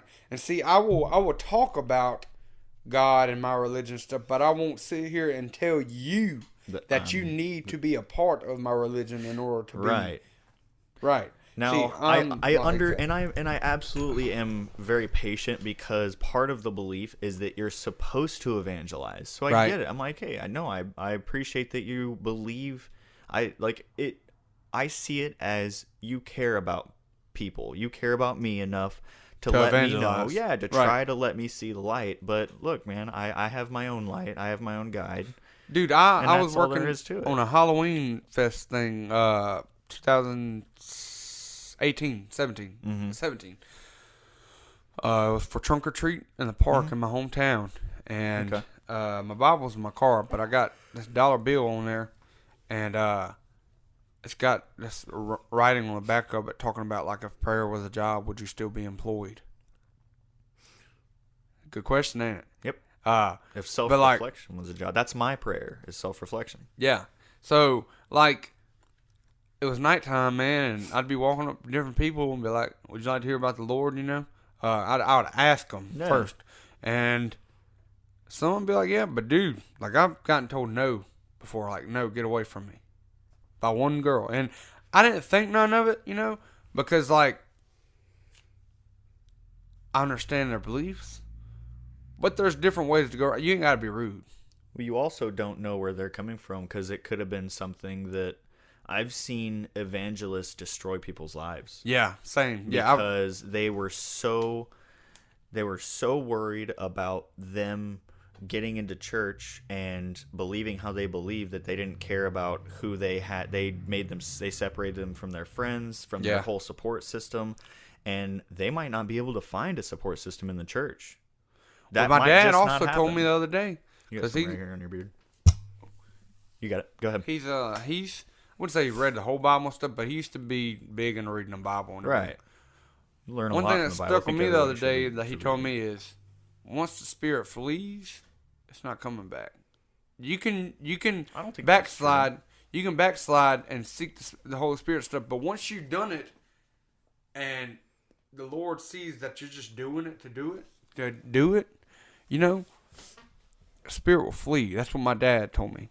It's some scripture supportive in the Bible talks about yeah. it. And I'll see if I can find it tonight and send it to you. I'm gonna ask him what it is, Okay. if you don't mind. You know. Yeah, yeah. I mean, Uh, I believe the Bible is full of insane amounts of wisdom. yes. And yes. it's a lot. the reason is because those stories have been around for thousands of years before Right. the Bible was ever put Exactly. together. And those stories stood the test of time for a reason. Stories speak to people deeper than they ever understand. And that's why movies are so powerful to us and books are so Yeah. powerful, like fiction, because you learn from we them. see ourselves play these different roles in life. And psychologically, we relate with certain different roles that these people play, and it helps us to understand what we're supposed to do and not supposed to do. And Right. it helps strengthen our moral vision. Go ahead. Yeah. Oh, yeah. So absolutely, you can send me scriptures, man. That's absolutely. Yeah, I just acceptable, man. want to make sure. I ain't gonna send you like a crap ton of them, but like I'm gonna see if I can find that where it talks about Yeah. that in the Bible and send it if you don't mind, because like I don't want to seem like I'm shoving anything down anybody's throat, I'll let you know, dude. I'm pretty forward with letting people know if they're stepping over any kind of boundary or any line. Like, but that's been. I used to not be that way. I used to be a freaking walking doormat. I'm telling you, I used to just Let people I didn't walk care. all over you? Yeah, absolutely. Say whatever they want to me. I wouldn't care. I would just go through life and I'd be happy, and that's all I cared about. And then at a certain point, I had a child. It's really when I had a child, and I realized, oh, I have to be in charge of my time now, at least. And you have to be in charge Because- of who you are, because if you let somebody walk over you in front of your child, what that makes a bad look on your child. That means he Well, can the- do it too. Well, the more basic understanding of it for me, the basic change was that I have to be in charge of my time. Therefore, I have to stand up to people who are going to try to take my time away from me. Right. And the most common way people try to take your time is by talking your ear off. And a lot of people don't know how to get out of those situations. And a lot of times, if they do, they don't know how to do it without being rude. So, like, I had to develop charisma and learn different ways of being like, hey, I got stuff I got to do. Or if they just invite you to do things, just saying no. Yeah. Like, that's hard to do because people feel rejected, and you know what it feels like to be rejected. Right. And it doesn't feel like somebody just said no to an invitation. It feels like they told you no to you because you're not worth their time. And quite frankly, not everybody is when you have a child. When Exactly. I didn't have a child, though, I'm like, I don't care. Let's experience life. and I probably would still be that way if it wasn't for him. Yeah. But that made me start realizing, like, I'm going to have to stand up for myself in a lot more ways than just that, because people will just make you do whatever they want you to do, and then you won't have any power over your own life. Right. But that's what gave me a backbone enough to be like, hey, look, I get what you're saying. Keep it over there. That's and it's strange because typically the ones that are the most adamant are the ones that care about you the most. Yeah. That's where it gets really twisty, because you don't want to be rude to the people who care about you, and you don't want to shut people down that care about you. And usually you care what they think and what they say. And so I've definitely had to develop a tool set of different ways to talk about it, and in fact, I'm probably gonna have. I had a Pastor Derek at High Point, and Yeah. I think he's the real deal. I really do. I think he puts everything he can into it, as far as I've seen. The messages are good. But- the messages are good, but Let me tell you my story. oh yeah, crap, my bad, man. You're good. No, but the reason I say that is because he got involved in my life. Like, he Yeah. really took time out of his day consistently to try to help me with different things that I was struggling with, and different sins that I was living in, and he really took the time to try to help me understand. And he did never look down on me. He never made me feel bad for anything I did. He would just, accepted me with open arms. And Right. so he actually reached out to me and said, hey, let's sit down and talk sometime. I haven't heard from you in a while. Let's catch up. And so I'm gonna go have lunch with him on Tuesday. I'll probably invite him onto a podcast and see, because he's got a Nice. psychology background, I think. So, which is immensely interesting to me. Yeah. And so I think he and I sitting down will be able to have some really good conversation. But Oh, so this was good yeah. kind of setup for that too. So thanks for that. No problem. See, I like High Point Church. I don't have a problem with them. One thing of my thing about it is, I just see it as Jesus in the club when it comes to their light show music stuff. I've went to a church before where all they care about is light show, and dude, like really, Have you ever played in one? Yes, like it's just Fun. dude, it's horrible though. Like, You don't like it? I mean, I do, but I get into it. it's I get so literally- into it. it's literally Jesus in the club. Jesus was everywhere. Jesus in the club on Sunday partying. Jesus went everywhere.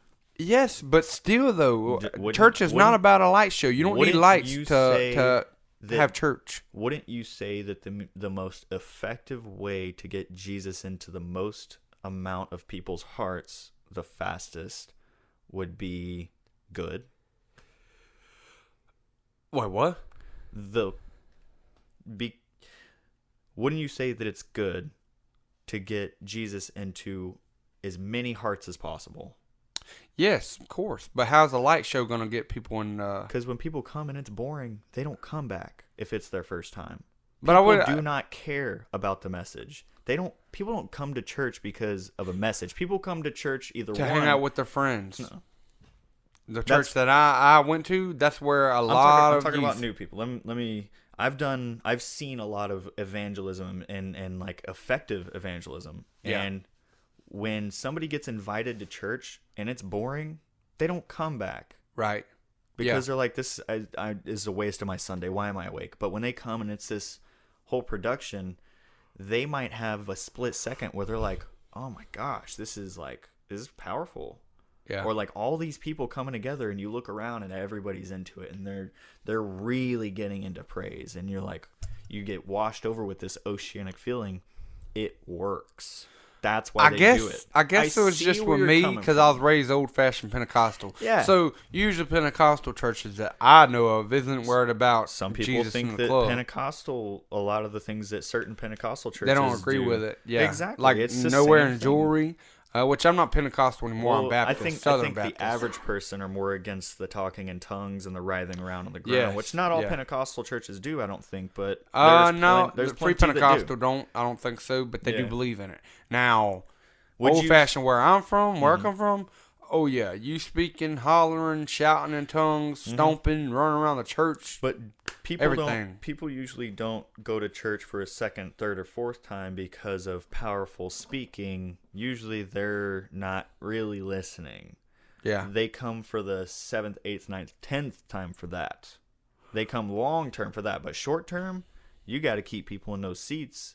And if you have the ability to put on this incredible show and shout for Jesus, why wouldn't you do that? Yeah. And that's where I think it is. I don't think it's abiblical or against biblical teachings. at all. No. I don't think And it I is don't. either. And I don't It's think it just, takes away from it. It's my personal preference. Yeah, It all I feel boils you. down to like No, I just don't see wanted the to point. give the other side of the coin too. Yeah, but like the church that I went to, man, they spent a lot of money on lights. Yeah. When you can put all that money into something else that the church either needs or the community needs, Yeah. instead of spending $10,000 on lights. Well, High Point in particular has done an immense amount for the community. Yes, for yes, feeding I will the say that, hungry, yeah. different things like that. I've Right. seen them put their money where their mouth is, and it's not just but you have a budget. You allocate Right. as an organization, you allocate different things that all have effectiveness. I will say this though. And if you don't diversify your money into a lot of different things, you're not going to be doing. You might lose all your money by doing something that's not effective in the community. Right, you're not doing God's work. Yeah, I think you're always doing God's work if you do what you believe is right. Yeah, but if you're just going And to you sit there pray and hold about it, money but- in your church, you're not giving. Yeah, that's a different thing. Right, like But- just like we got to pay. We don't got to, but like pay tithes, like to the church, offering Well, buckets. you kind of got to if you. Yeah, you believe got it. to. Yep. Yeah. So like It's for yourself and for others. right, and it just boils down to that, No, but I totally see what you mean. Like, and I think a lot of people think that. That's why I gave my side, because I think people judge it too much sometimes when they're used to a more old-fashioned way. But Right. just because it's newer and shinier doesn't Yeah. mean it's wrong. It doesn't mean now there's always going to be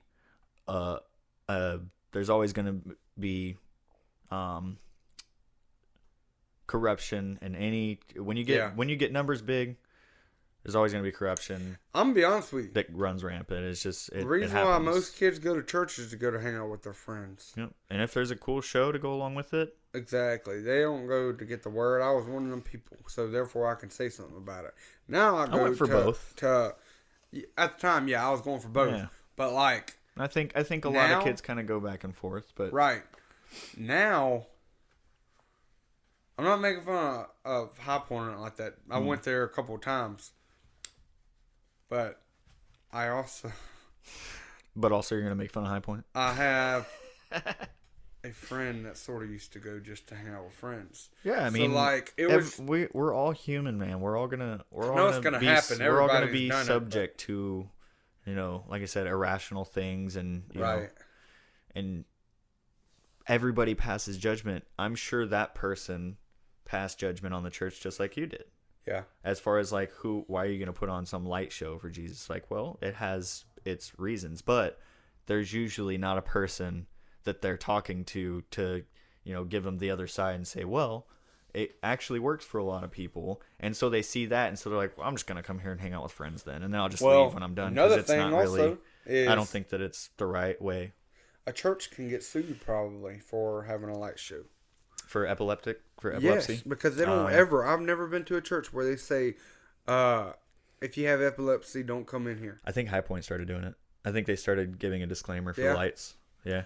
I've never in my life been to a church that does that at all. Here's an interesting story, and I'm gonna tell the story and then probably I'll just ask you if you have anything else to say and cut this. No, but, I'm good. Yeah, it's getting late for you, isn't it? Yeah. I appreciate you hanging out, man. I really do. I really do. It's been a great conversation. I got to stay up a little bit more, so. Oh yeah, you gotta be a little bit up late, anyways. So yeah, I went for a Spanish service because my son's mom is Hispanic. Her mom speaks Spanish as well, bilingual. And so I'd go to Spanish church sometimes, and actually that wasn't even in High Point. That was at Destiny World Outreach Center in Texas, but it was another really big church. It was actually very, very big. From? Texas? Yeah. Yeah. Yep. Not originally. That's where we met. I'm originally from Texas. She's originally from California, and then kind of where'd y'all meet at? Germany, and then Texas. But or no, actually Alabama. She grew up kind of here, really. Here? Yeah, like in Enterprise. Yeah, she went to Enterprise schools and stuff. Where'd y'all meet at in Texas? Church? At Jersey Mike's, a sub shop. I was working. Yeah, I was working as a sandwich maker there as a crew member, and yeah, she and her friend came through and got my number and we just kind of hit it off there. But anyways, this church it was it had a bookstore in it, it had a Starbucks in it, like it was a big church, and I went for the Spanish service, and I don't speak Spanish. I understand very, very little.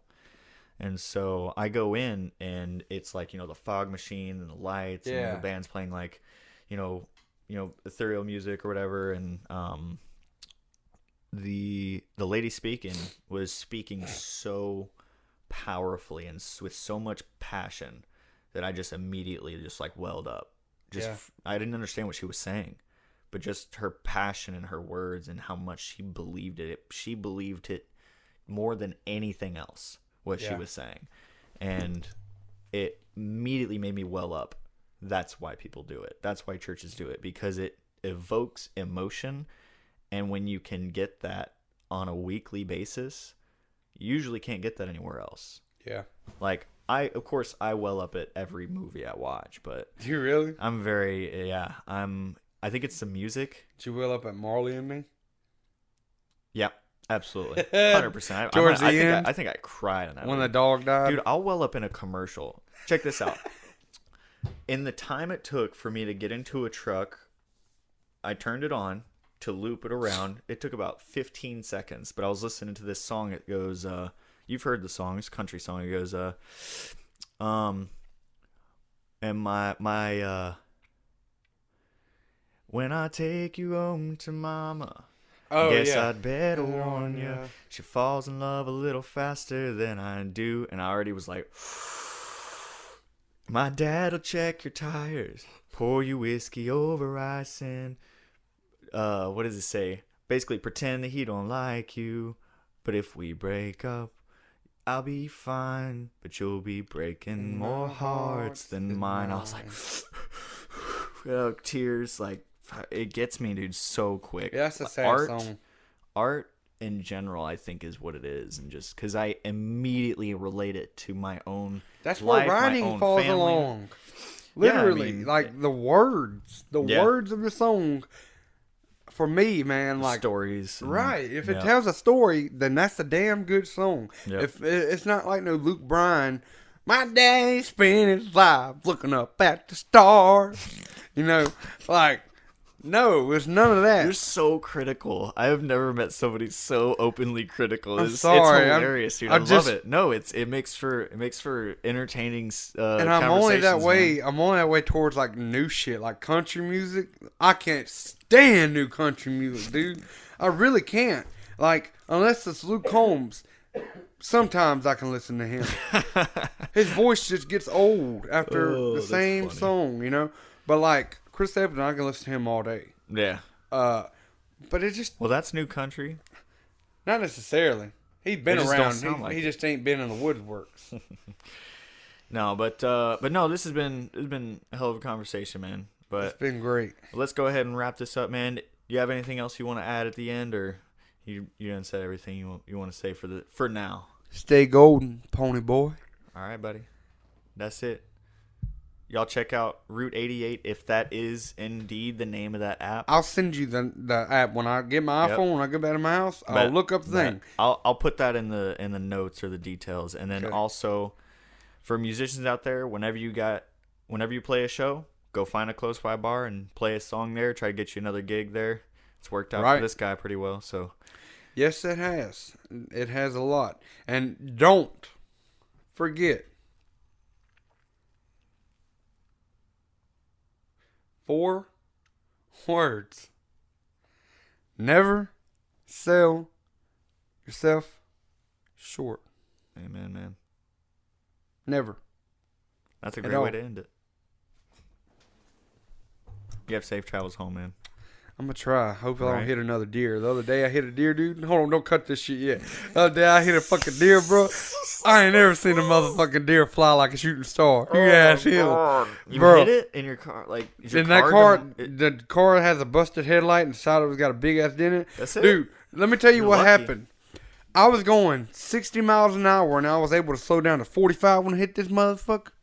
But when I hit this motherfucker, it decided to jump at the last minute and it hit it just right. And it said, flipping like a cartwheel. That's craggy. It flipped like a cartwheel and everything and landed on the wood line. Where I'm like, Yeah. oh, fuck, what just fucking happened? I've seen some deer fly. I get out the car and we go look for it. It's lined up with the wood line, like straight up, like it Yeah. just dead. Well, I'm like, here, let me grab my gun and shoot it, man. Ronnie's like, no, you don't want to do that, man. You go to jail and all that stuff. And if a cop passes by or a game warden sees that shit, They ain't though. They ain't out on that road. I ain't never seen a cop on the road. But if I they wanted were- to. I wanted to put it out of its misery. they can take that car, they can take your license. I know, but I real? wanted to put it out of its. Dang. Yeah. They can take your gun. They didn't take know everything. They take you to jail. Take your They gun. don't even Take have your to have a car. warrant to I come thought they into just your give you a house. ticket. They suspect Oh, you no. Of illegal hunting, they don't need a warrant to come into your house and take Yeah. your guns, your Uh-uh. meat, and your ass goes to jail. At all. Well, I don't know I wonder if they're gonna use that to try to take everyone's guns. Accuse them of illegal hunting. It's like fishing. Did you know if you get caught fishing, not caught fishing, well, yeah, even caught fishing without your license, Yeah. they can take all your fishing poles. If you got any guns in the truck, they can take your truck. They can take your guns. They take Man. everything. They can take your clothes off your back if they wanted to. I heard this great joke. Yeah, they have more authority than them police do. And I- that's crazy. I heard two great fishing and game warden jokes. One, man out goes fishing in a canoe and he uses dynamite and he throws it in there and gets all kinds of fish. And word gets around to the game warden and said, "Hey, you're gonna take me out and show me what you're doing to catch all these fish." And he takes him out and gets out in the middle and he lights a stick of dynamite, throws it in there. And sure enough, the game was, "You can't do that. No, you going to jail. This, that, and the other." And he just doesn't even say anything. Just lights another dynamite, hands it to the gate. He goes, "What is this?" He goes, "Well, you gonna sit there? You gonna fish?" And the other one is, this lady's been fishing all day, and got all these fish, but she don't have a license or anything. Gay Warner comes out. And he goes, "Hey, you can't or no, is illegal to fish in that lake or whatever. And he goes, you can't be fishing here. What are you doing? She goes, oh no, these are my pet fish. He goes, what are you talking about, pet fish? She goes, yeah, I take them out here and I let them all go eat and they come all back. He goes, how you get them back? She goes, I just whistle and they come back. He goes, no, they don't. You're trying to pull me. She goes, you want me to show you? He goes, yeah, show me. She lets them all go and he goes, all right, call them back. She goes, call what back? That's a good ass way to get out of ticket. Hey, I'll see y'all, man. All right, Thanks bro. for coming out.